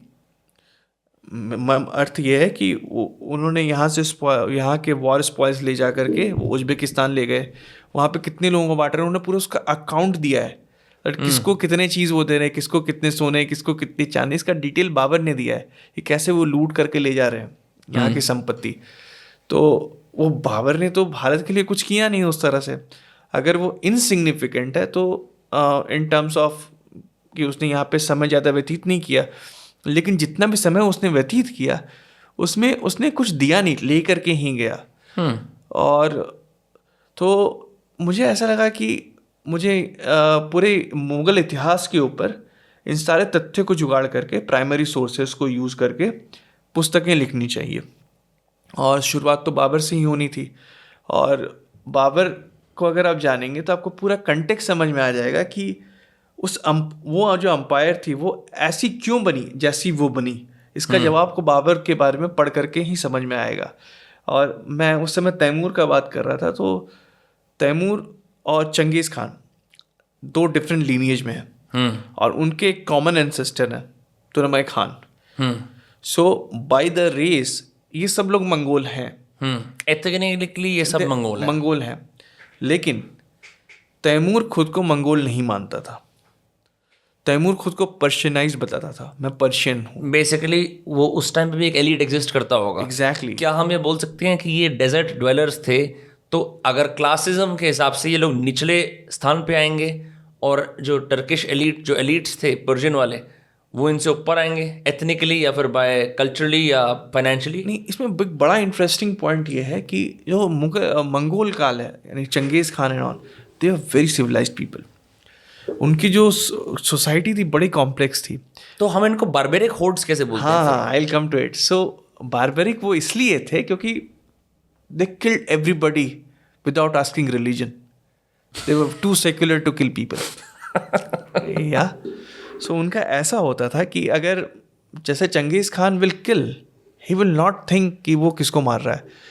उसने इनफैक्ट ऐसा बोला जाता है कि चंगेज़ खान ने मुसलमानों का परसिक्यूशन बहुत किया है, because he was not a Muslim. बहुत लोग सोचते हैं कि चंगेज़ खान भी मुस्लिम है, लेकिन सर्टन सेक्ट ऑफ मुस्लिम्स ने चंगेज़ खान को डिफेंडर ऑफ रिलीजन का टाइटल दिया था, क्योंकि उसने कुछ मुसलमानों को बचाया भी था।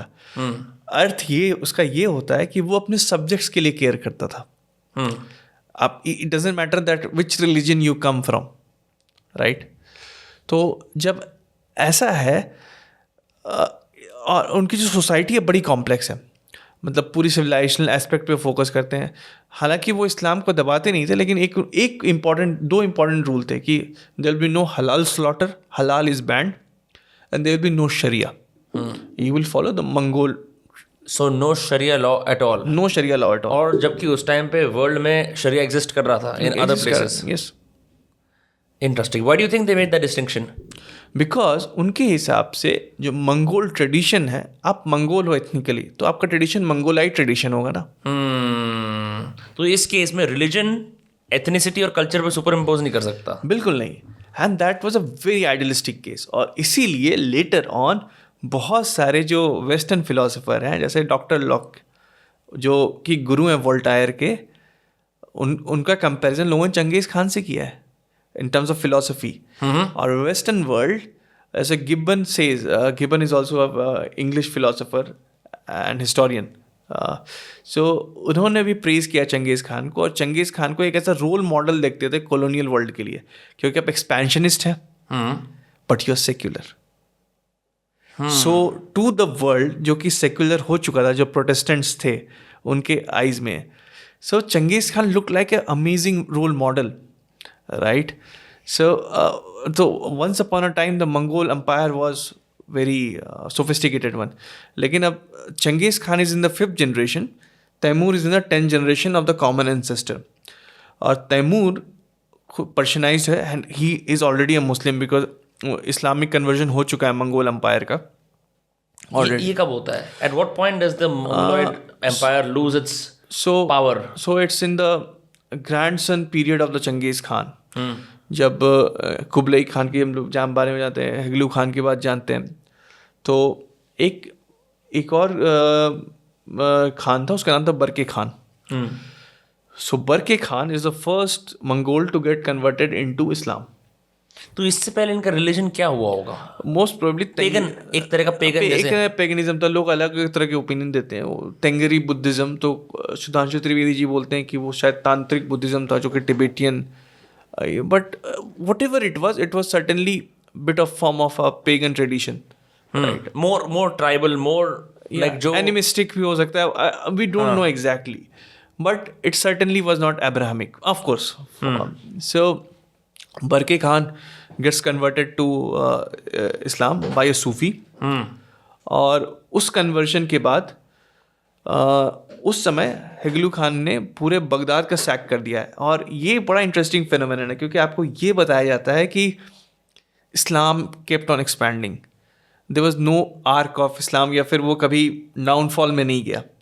लेकिन एक किस्सा है, जब स्पेन ने सारे चर्चेस को फिर से दे वर कन्वर्टेड इनटू, ये पूरा इस्लामिक स्टेट बन चुका था स्पेन। जी, मैं एक्चुअली आपको बताना चाहता हूँ कि मैं स्पेन गया था Okay. अभी 2023 के समर में, और मैंने वो वाले टाउन विजिट करे ग्रनाडा में जहाँ पे मुस्लिम मूर्स बोलते थे, मूरिश इन्फ्लुएंस रह गया है वहाँ पे। जी। तो वो एक ऐसी जगह थी कि आपको देखने में समझ नहीं आएगा अनलेस वहाँ पे तापास और बियर नहीं होंगे कि वो आप माराकेश में हो या आप स्पेन में हो। बिल्कुल। एंड इट्स वेरी इंटरेस्टिंग क्या किया उन लोगों ने कि सारे चर्चेस को जो मॉस्क में कन्वर्ट किया गया था, they reconverted all back to the church, all of them. And इस फेनोमेनन को हम रिकॉन्क्वेस्टा के नाम से जानते हैं।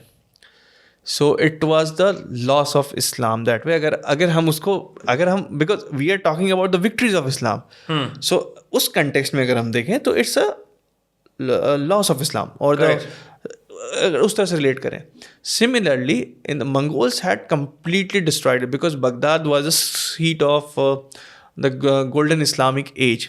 वहाँ पे सारे जो कैलिफ उधर ही बैठते थे। हाँ, सो कैलिफ वाज गॉन, हिगलू has taken care of him. Okay. And so when Berke Khan comes after being converted to Islam, उसको बड़ा गुस्सा आया कि ये मेरा कज़न क्या कर रहा है। And this Berke Khan is son of eldest son of Genghis Khan, Jochi. So he says to his father that it is wrong and etc etc.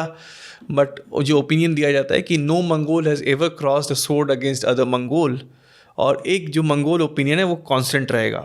That's the strength of. So एक Mongol never spills the blood of other Mongol. So you're saying that they were very civilizational. Yeah, very much. A lot. Can we also say they were, even though they had different ethnicities, they were a lot like us in some ways? To a great extent, not entirely, but to a great extent, because the geography does affect, and India is blessed to have the geography what it has. So that's why we are the way we are. So and this guy then comes back and says that I can't let it happen. How can, because Islam is a great religion, is the final word of God, and so we must help it out. And he goes on to the battle with this guy. अपने cousin से लड़ाई कर लेते। Yes, and it's for the first time in our history when a Mongol crosses a sword against a Mongol, and the Mongol Empire starts to, and that's when the Islamization of the Mongols has happened. Had this battle been won by Hughlyu Khan, world demography, world geopolitics would have been much more different. There won't have been Ottomans, there won't have been. So that is a very important battle which was fought between these two people. और उसके बाद जो Islamisation हुआ Mongol empire का, it was devastating. So the eye witness record where Christians के लिए जीना बहुत मुश्किल हो गया है. They can't come outside because if they are seen anything can happen with them. Women can't walk on the street, and these are eye witness record. So when the Mongols got Islamized, because Mongols themselves are quite barbaric in the term how they deal with it. And Slaughter करते हैं सीधा वो. yes, and when it got merged with the idea of Islam, it became even more. So beyond just कि मेरे को अपना Mongol Empire expand करना है, now you're also on a religious mission. Yes. So you have double the fervor. Yeah, and it's very interesting that there was एक period था जब Mongols were Mongol के लिए, it was a Mongolite brotherhood, right? लेकिन when Barke Khan comes into the picture, it has become Umma. He's fighting for non-Mongols, right? Baghdad का शैक हुआ है, Mongol empire का नहीं कुछ हो रहा है, but he is perturbed by that. He is not finding it right, and that's why he crosses the sword against his own brother, a cousin rather. So फिर जब ये इस्लामाइज हुआ मंगोल वो, तो फिर इसके अंदर Babar, at what point does Babar come in? So by then, and then Temur comes later on, and he's more Persianized. वो Persian language का expert है, culture tradition वो follow करता है, and he had these two aspiration. एक aspiration है कि उसको कैलिफ बनना है, खलीफा, और दूसरा एस्पिरेशन है उसको द खान भी बनना है. द खान क्या होता है? द खान, जैसे चंगेज खान व द खान. अच्छा. The Khan. Right. So but उसमें से दोनों में से वो कोई भी चीज़ नहीं बन सकता है, क्योंकि कैलिफ बनने के लिए भी आपको एक पर्टिकुलर फैमिली में बॉर्न होना है, या तो कुछ उसे क्राइटेरिया है. और द खान नहीं बन सकता है वो, क्योंकि चंगेज़ खान के लीनियज से वो नहीं आता है. सो वो क्या करता है, he marries into the house of Genghis Khan. Okay. और वहाँ पे वो बन जाता है गुरखानिया. गुरखानिया का मतलब होता है son in law in that language. और फिर वो और वहाँ पे वो अपने एक पपेट को इस्टेब्लिश कर देता है और खुद को टाइटल ले लेता है अमीर तैमूर का. तो तैमूर को हम अमीर तैमूर की तरह जानते हैं. इसका लिटरली मतलब रिच होता है या अमीर कुछ और मतलब? अमीर इज अ टाइटल. अच्छा. So later on it became meaning as rich because they were the rich people. अच्छा. सो और वो एक माइथोलॉजी भी प्रोपगेट करता है that I come from this house and so. और उस समय क्या होता है, राजाओं में राजा या फिर जो रूलिंग क्लास उसमें बड़ा पावर होता था. जो भी माइथोलॉजी आप प्रोपगेट करोगे, जी, जैसे हम बात कर रहे थे बैठ के. हाँ. सो वो माइथोलॉजी प्रोपगेट हो जाती है and he founds an empire which is known as Timurid Gurkhaniya. So Babur भी खुद को नस्ल तैमूरिया मानता था, मतलब तैमूर के लीनियज से हम, बिकॉज लीनियज भी वैसे ही चल रही है. तो वो चंगेज़ खान की इन्फ्लुएंस ज़्यादा गहरा और बड़ा बन गया. यस. और मंगोल्स, और इनफैक्ट बाबरनामा में आप ये ऑब्जर्व करेंगे कि तकरीबन 400 बार बाबर ने मंगोल शब्द का इस्तेमाल किया है. और मोस्ट ऑफ द टाइम उसका ओपिनियन मंगोल्स या मुग़ल के लिए बहुत ही ख़राब है. He is abusing Mughals. वो ये बोलता है कि मुग़ल जहाँ जाते हैं वहाँ पे डिस्ट्रक्शन हो जाता है, वहाँ पीस हो जाता है, they are uncivilised and so on and on. So Babur Mughals के लिए वेरी फॉन्ड ऑफ नहीं. और आप देखिए, हम बोलते हैं कि बाबर ने एक मुग़ल एम्पायर का इस्टेब्लिशमेंट किया था. हम तो यही बोलते हैं, ये तो हम इसे कन्वेंशनल फैक्ट मानते हैं. और ऐसा इसलिए हुआ था क्योंकि यूरोपियंस जो उस वक्त किताब लिख रहे थे, क्योंकि यूरोपियंस के लिए रेस ज़्यादा महत्वपूर्ण था. राइट. वो रेसिज्म बहुत स्ट्रांग था, तो उनके लिए हर कोई मंगोल था. हालांकि ये लोग खुद को तैमूरिड मान रहे हैं क्योंकि उनके लिए कल्चर ज़्यादा इंपॉर्टेंट था. तो इन्होंने हर किसी को मंगोल ही बुलाया. और हम लोगों ने क्या किया, हम लोगों ने उनकी किताब को नहीं फॉलो किया, हम लोगों ने कॉलोनिस्ट की किताब को फॉलो किया, लिटरेचर को फॉलो किया टू नो अबाउट देम. तो हम भी उसको मंगोल या मुग़ल बुलाते रह गए, जो कि गलत है, क्योंकि वो खुद को मंगोल या मुग़ल की तरह नहीं देखना चाहते थे. अब in the time of now, जब आज के दिन कोई भी खुद को कुछ भी रिकग्नाइज करता है, right, in the advent of wokeness, so ये तो खुद को टिमुरिड रिकग्नाइज कर रहे थे. So we should stand by that. तो ऐसे बाबर की स्थापना हुई. फिर इनके आपने पूरा इतिहास लिखा हुआ है, कैसे इनका जन्म हुआ, क्या क्या सारा सीन हुआ. अभी इंडिया के अंदर बाबर के बारे में, जैसे मैंने पहले भी बताया, कि ज़्यादा जानकारी नहीं है. तो ये शतरंज का किंग कैसा था? क्योंकि देखो, इनकी बहुत सारी हिस्ट्री आउट ऑफ इंडिया बीती. तो एक काम करते हैं, उल्टा चलते हैं. बजाय इनके स्टार्टिंग से जाने से पहले इनके इंडिया के फेल्ड कॉन्क्वेस्ट से सक्सेसफुल कॉन्क्वेस्ट की बात करते हैं. सो अब जैसे मैंने बताया कि दो चीज़ें तो लोगों को पहले क्लियर कर लेना चाहिए अपने दिमाग में. पहला ये कि लोगों के लिए वॉर और बैटल का मतलब ये होता है कि जिस तरह से फिल्मों में बैटल दिखाए जाते हैं, जंग. हाँ, बैटल वैसे नहीं होते थे, क्योंकि it was more about the masculine power. आप कुछ देर लड़ोगे, थक जाओगे. उतने लोग नहीं होते थे जितना दिखाते हैं. राइट. सो बहुत सारे जो फेलियर भी होते थे बैटल्स में, या फिर जैसे इसके कॉन्क्वेस्ट में बहुत सारे स्ट्रैटेजिक फेलियर्स होते थे. हमेशा ये नहीं होता था कि किसी ने हरा के भेज दिया है. तो बाबर के जैसे ये इस पर्टिकुलर किताब में मैंने कहानी रोकी है उसके दूसरे failed attempt to enter Hindustan से. राइट. सो हिंदुस्तान, उसका आने का जो उस समय के हिसाब से जो मकसद नज़र आता है, वो ये था कि वो अपने शत्रु शाइबानी खान से भागता जा रहा है. जहाँ शाइबानी खान आता है वहाँ बाबर नहीं रहता है, और होता ऐसा है जहाँ बाबर जाता है वहाँ शाइबानी खान आता है, और ये टॉम एंड जेरी का खेल चलता रहता है. यानी कि इसको भगाया जा रहा था. जी हाँ. और भगाया जा रहा था, या रादर ये भागता था. मतलब आपके ऊपर, तो आप उससे जंग लड़ सकते हो अगर चाहो तो. और कहीं ना कहीं मेरा ये मानना है कि बाबर की ये स्ट्रैटेजी थी. शायद उसको ये पता था कि शाइबानी से शायद वो कभी विजय नहीं प्राप्त कर सकता है. तो इसको एक स्ट्रैटेजिक पॉइंट ऑफ व्यू की तरह भी देखा जा सकता है, क्योंकि बाबर ने बहुत सारे बैटल जीते भी हैं. ऐसा नहीं कि वो हारता रहा था. बहुत सारे बैटल उसने जीते हैं. बहुत समरकंद को उसने जिस तरह से रिकॉन्कर किया, ये सब बहुत ही इंपॉर्टेंट एस्पेक्ट थे उसके लाइफ के. लेकिन Shaybani Khan was always the most taunting enemy what he ever faced. And उसकी शाइवानी की भी जो कहानी चलती है बहुत पुरानी है. वो उसके चाचा के आर्मी में वर्क करता था, और वहाँ पे उसने एक बैटल ऑफ सरायपुल, जहाँ पे उसने डिफेक्ट किया था, और ही रैन विथ हिज 3000 उज्बेक्स. और उसके बाद से उसने अपने जीवन का मकसद बना लिया था कि मैं इन लोगों को जीने नहीं दूंगा. तो कहीं ना कहीं पूरी जो बाबर की क्लैन है उसके पीछे वो पड़ा हुआ था हमेशा. और अब जब बाबर नामा पढ़ेंगे तो आप ये ऑब्जर्व करेंगे कि एक शाइबानी खान का एक अजीब सा दहशत है बाबर के मन में भी. एंड वो शाइबानी खान हमेशा से वो रहता है. और बाबर, दूसरी बात ये है कि बाबर को तैमूर के सपने को पूरा करना था, क्योंकि उसकी नानी हमेशा उसको चंगेज़ खान और तैमूर की कहानियाँ सुनाती थी. लेकिन तैमूर की कहानी जो थी वो उसको बहुत ही इम्पोर्टेंट लगती थी, क्योंकि उसके पिता ने भी उसको तैमूर की कहानियाँ सुनाई थी. और उसके कहा सपना था अल-हिंद सपना था उनका. जी बिल्कुल, अल-हिंद. और तैमूर का उससे भी ज़्यादा सपना था, जो कि उनके बायोग्राफर याजदी बताते हैं, which was to Islamise the whole world. तो हाँ, ये याजदी बहुत क्लियरली बता रहे हैं कि तैमूर, क्योंकि तैमूर का मकसद क्यों है वो भी वो बताते हैं. जैसे हमने पहले वर्ल्ड व्यूज़ के बारे में बात की थी जी, तो बायोग्राफर याजदी बता रहे हैं कि तैमूर को पूरे विश्व को इस्लामाइज इसलिए करना है क्योंकि this has been instructed by the prophet Mohammad. It's very clear. So और जब तैमूर को आप फर्दर पढ़ेंगे तो तैमूर जब भी बैटल में डील करता था विथ पॉलीथीस्ट या फिर ऐसे लोगों से जो नॉन मुस्लिम है, तो उसके लिए वो प्रिस्क्रिप्शन भी किताब से लेता था कि मुझे क्या करना है. So he was very devout in terms of जो भी एक्शन वो कुछ लोगों के साथ लेने वाला है, वो रेफर कर रहा है किताब को टू डू हिज थिंग्स.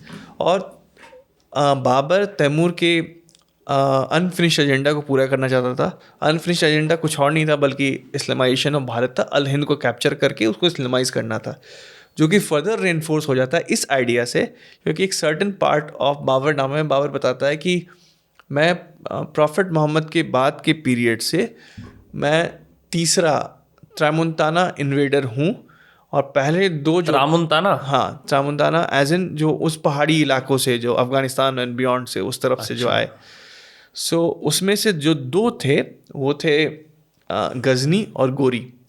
तो जो खुद को गजनी और गोरी से कंपेयर कर रहा है, और उसको उनके इतिहास के बारे में पूरा पता है, क्योंकि उसने अमीर खुसरो और ऐसे अल बरूनी वगैरह सबको पढ़ा है जो उनके इतिहासकार हैं.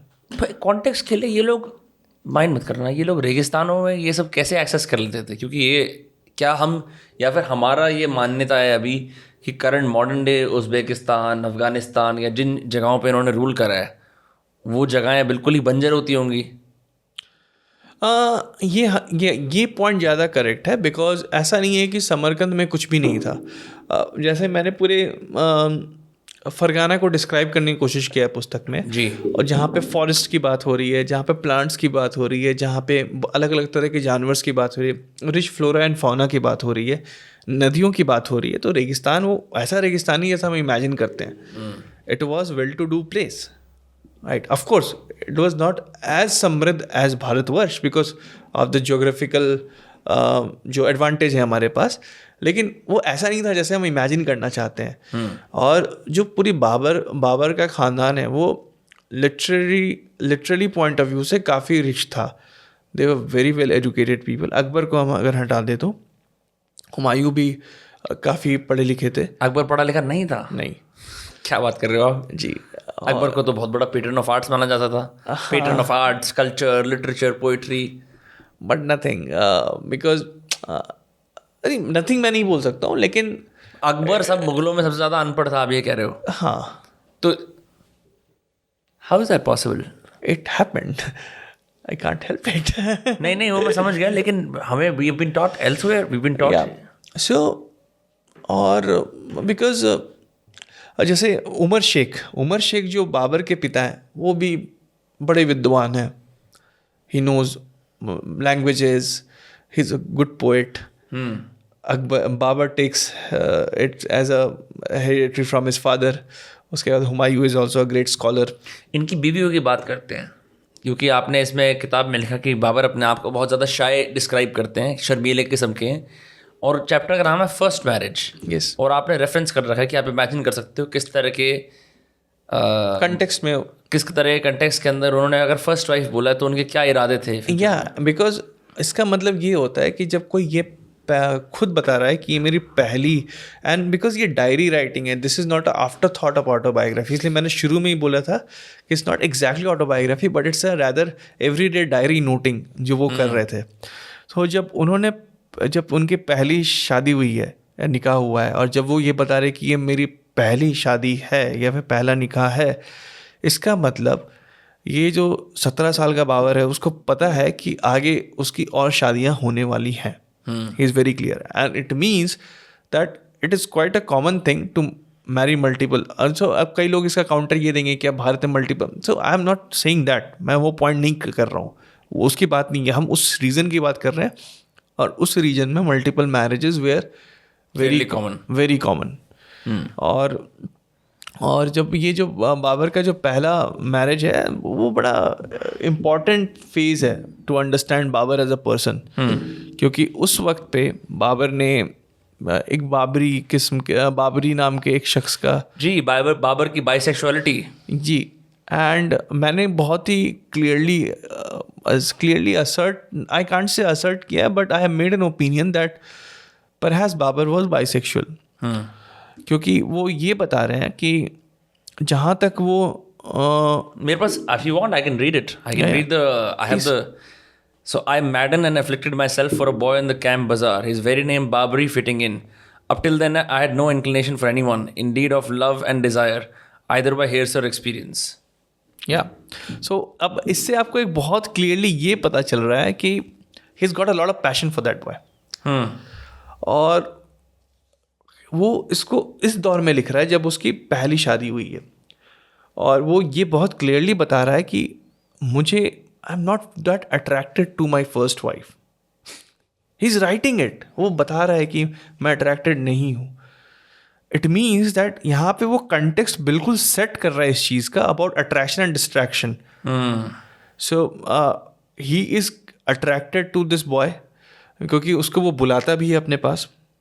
He spends time looking at him. At times his eyes will not meet with Babri, Babri से उसके आँख नहीं मिलेंगे, क्योंकि जब उसके आँख मिलता है तो he feels shyness there too. So he is always talking it in terms of some kind of a love affair.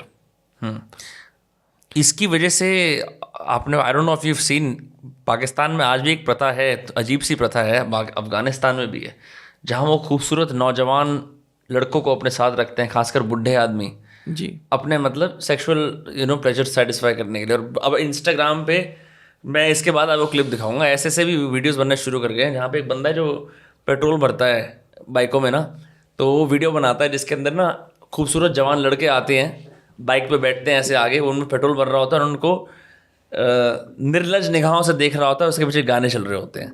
तो मेरे को लगा कि ये कुछ अलग तरह की प्रथा है जो शायद ग्रीक्स में भी थी मेरे ख्याल से। यस, बस इसमें मैं यही टिप्पणी थी।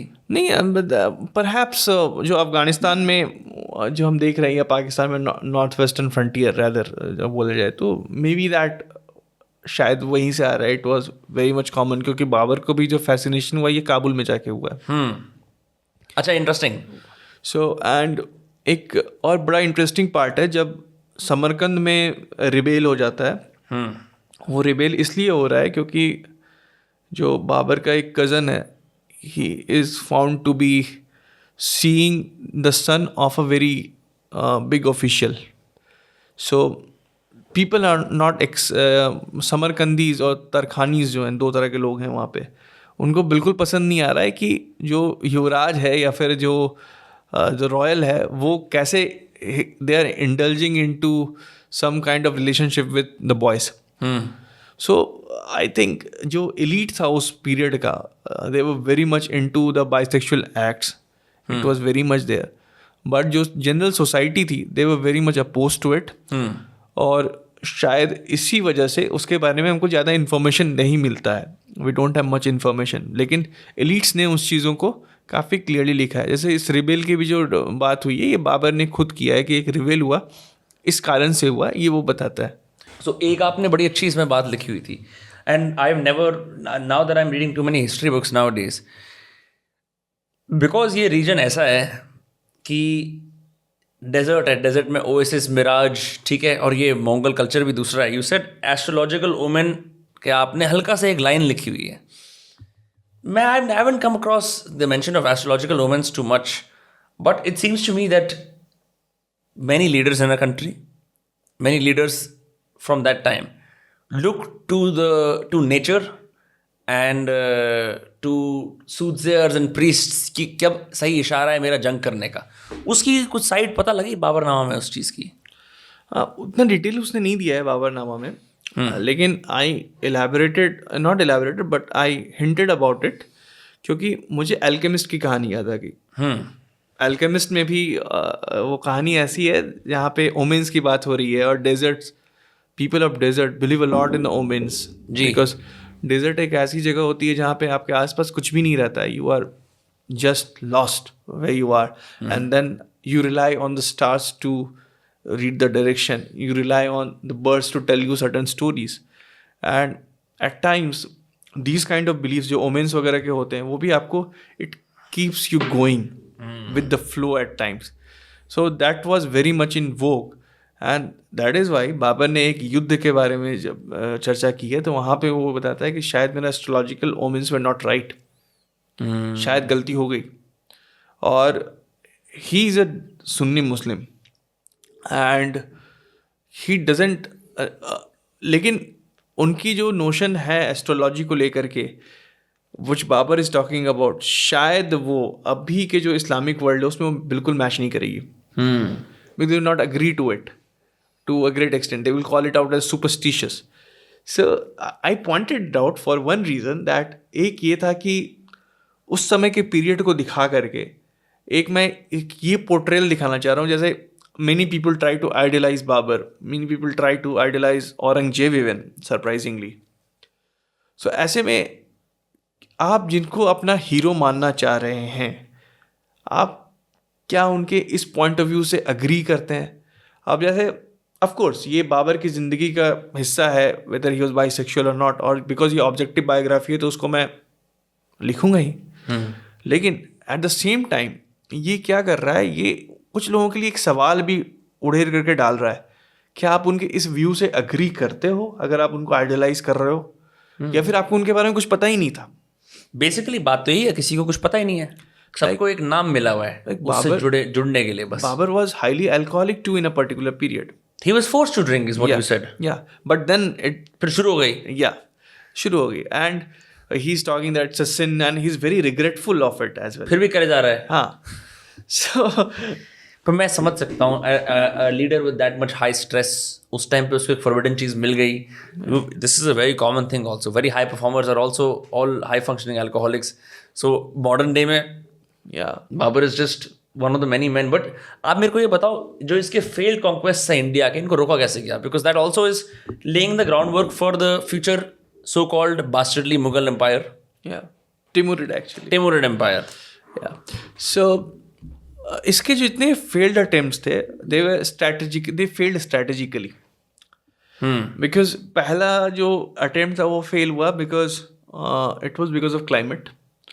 ठंड बढ़ने लगी, ये लोग बर्दाश्त नहीं कर पाए. हिमालय किधर से आ रहे थे? They were used to the cold because Samarkand and all these people are used to it. But suddenly when you cross the Hindu Kush and all, this is much more different than the cold you are used to. So climate adversaries आ गए थे. It was not so easy to keep up with them. और कहीं ना कहीं जो resources की भी अभाव होती जा रही थी. बिकॉज इन दैट पीरियड आप इतने अच्छे से मेटिकुलसली पूरे कैंपेन को प्लान नहीं कर सकते थे. जैसे अभी भी लोग मिलिट्री कैंपेन जो उस समय के थे उसको अभी के स्टैंडर्ड से करना चाहते हैं, फिर हम इतने सारे रिसोर्सेज और टेक्नोलॉजीज को यूज़ करके हम प्लान कर पाते हैं. उस समय ऐसा नहीं होता था. उस समय कुछ ऐसे अनवांटेड चीज़ें बीच में आती थी. आपके घोड़े मरने लगते थे, बहुत कुछ होता था जी. कई बार you have to slaughter your horses and eat to feed. कई बार आप बिल्कुल राशन वगैरह खत्म हो सकते हैं. यस. सो सिचुएशंस बहुत अलग रहते थे. अब जब रास्ता भटक गए हो, जो आपको गाइड कर रहा है वो सही गाइड कर रहा है कि जैसे बाबर के साथ एक बार होता है, ही गेट स्टक समवेयर. सो इस तरह के जो सर्कमस्टांसेस थे मिल करके पहले दो कैंपेन्स को फेल करवाए. लेकिन बाबर का कैंपेन फर्दर कंटिन्यू होता रहता है, तीसरा चौथा पांचवें बार में फाइनली ही डिफीट 5 बार वो कोशिश करता है इंडिया इन्वेड ही नेवर। बड़ा ही परसिस्टेंट इंसान है ये तो मैंने देखा है। उसका एक कारण भी उसने बताया, तैमूर का तो मैंने कारण बताया, वो तो मकसद है जी। और अपने आप को वो गोरी और गजनी से गजनी और गोरी से रिलेट कर रहा है।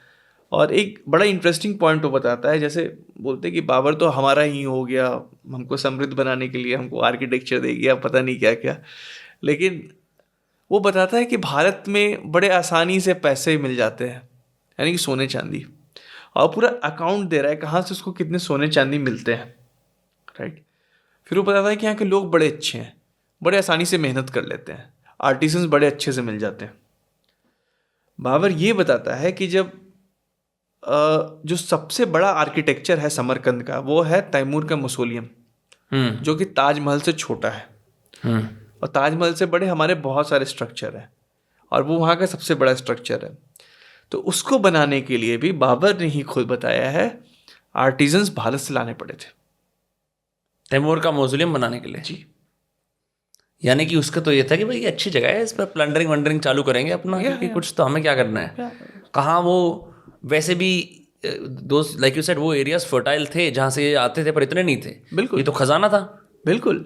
और बाबर को चेसबोर्ड किंग या शतरंज का बादशाह इसलिए बुलाया गया, ये टाइटल उसको फरिश्ता ने दिया था। फरिश्ता एक मुस्लिम स्कॉलर थे, हिस्टोरियन थे 16वीं सेंचुरी के, और उनके हिसाब से बाबर जैसे जो शतरंज खेलते हैं या चेस खेलते हैं उनको पता होगा, एक जो राजा होता है वो सिर्फ एक घर ही चल सकता है चाहे जैसे भी, और एक बार राजा गया तो गेम ओवर, चेकमेट हो गया। तो और बाबर की जिंदगी बिल्कुल वैसी थी, उसकी एक किंगडम कभी फिक्स नहीं थी, यहाँ से वहाँ, वहाँ से यहाँ, वहाँ से यहाँ, छोटे छोटे लीप्स वो लेता रहता था, but he could never become the successful. And he वो इंसान नहीं था जो विक्ट्री क्रिएट करता था। जैसे उसके जो विक्ट्री के हीरोज भी थे, उसने अपने हीरोज के बारे में बात की, he was never a war victory, वो कभी वॉर हीरो नहीं था। वो लीड करता था, वो बैकअप दे रहा है, स्ट्रैटेजी बना रहा है, but he is not the one जिसने एक्चुअली जीत दिलाई है। उसके लिए मरने वाले बहुत सारे लोग हैं जिनका वो जिक्र स्मार्ट, वो ऐसा नहीं था कि आर्मी को फ्रंट से लीड कर रहा है। या सो उसको इसीलिए शतरंज का बादशाह का टाइटल दिया गया था। अब इसको कोई डेरोगेटरी में भी ले सकता है, किसी को बहुत अच्छे में, बट शतरंज का बादशाह कहने का कारण ये था कि वो कहीं पे भी स्टेबलाइज नहीं हो पाता था, छोटे लीप्स लेता था, and he kept on losing territories most of the times. लेकिन फिर भी वो खड़ा है होल्ड किए हुए अपने प्यादाओं के साथ, बिकॉज वो हमेशा कुछ लोगों से सराउंडेड है, कुछ उसके बहुत ही खास लोग हैं जो हमेशा उसके साथ चलते हैं। सो उसकी ज़िंदगी बिल्कुल एक चेसबोर्ड किंग की तरह ही आगे बढ़ रही है। मैंने इस तरह से कभी कंटेक्चुअलाइज नहीं करा उसको कि वो आपने ये बोला कभी समरकंद मिलता है फिर उसे लूट लेते हैं, फिर उसके बाद फिर कभी काबुल मिलता है फिर लूट लेते हैं, फिर भारत, मतलब he was not someone who could peacefully enjoy his rain. Yes. कि 20 साल राज करा मैंने, 10 साल राज करा, 15 साल राज करा, जैसे और उसके बाकी जितने सक्सेसर आए उन्होंने तो फिर भारत पर आराम से राज करा जी, एक जगह रह के राज करा जी। एंड सो बाबर को अगर देखा जाए लार्जली तो Babar had 3-4 purpose very clear. One, to Islamise the not if not world, जो कि तैमूर का purpose. Let's start with India. It was very clear, वो अपने आप को गजनी गोरी के लाइन में देखता था। Third thing, he was a great poet, I will not deny it. Fourth was that he was certainly into the business of exploring into the things जो बाकी लोग नहीं कर रहे लेकिन वो करना चाहता था, whether the way he engaged with Babri. और Babri is a very interesting name क्योंकि बाबरी स्ट्रक्चर की बात होती है जी। सो उसको तो मैं बहुत डिटेल में डील करने वाला हूँ सिक्वल में, एग्जैक्टली व्हाट हैड हैपेंड, क्योंकि Babri is not related to, Babri is not Babar. Babri एक दूसरा शख्स है बाबर नामा में, जो बाबरी मस्जिद जिसको, अब वो क्या है वो मैं सिक्वल में बताने वाला हूँ, क्योंकि वो एक्चुअली वो इतना प्लेन फैक्ट नहीं है ऐसा लोग देखना चाह रहे हैं, वो थोड़ा नुआंस्ड है। ओके। और हिस्टोरिकल एविडेंसेस ऐसे हैं जो अगर लोगों के सामने आएंगे सो दे विल बी बैफल्ड कि अरे सत्य तो ऐसे है, ऐसे नहीं था, हम तो इसको ऐसे देख रहे थे। चलिए आपकी सीक्वल की वेट करेंगे, और अभी के लिए लोग आपकी इस पुस्तक को कहाँ खरीद सकते हैं? ये पुस्तक हर जगह अवेलेबल है जहाँ पे भी किताब मिलती है, चाहे वो बुक स्टोर्स हो, Amazon, Padhega India, Flipkart, everywhere. So book can be purchase from all the leading book stores, if not all the book stores. So किताब का नाम मैं दोबारा दोहरा देता हूँ हमारे दर्शकों के लिए, Babar the chessboard king by Abhas Mal दहियार। सही प्रोनाउंस करा है? मलदहियार कैसे बोल? मलदहियार ठीक करा है, हाँ ठीक है। आभास जी बहुत बहुत शुक्रिया आपका, आज इतना अपना पहली बात तो फ्लाइट लेके यहाँ तक आने के लिए, और फिर एनसीआर रीजन में आने के लिए हमारे पास, और फिर ना कि केवल बाबर के बारे में पर भिन्न भिन्न प्रकार की और डिस्कशंस करने के लिए मेरे साथ, जिसके अंदर आपने पर्टिकुलरली जो स्टार्टिंग में बातें बोली उन्होंने बड़ा अच्छा कॉन्टेक्स्ट सेट करा मेरी आपकी भी लाइफ की जर्नी को समझने के लिए। बाकी लोग आपका काम, आपकी ट्वीट्स वगैरह फॉलो कर सकते हैं। ट्विटर हैंडल क्या है आपका? आभास24। आभास24 ठीक है। Thank you, I really feel illuminated and I look forward to not just finishing the last part of the book where he with the 2 failed conquests, but also wait for the sequel. And thank you so much for your time. Thank you, my pleasure. It was pleasure to be here in the show.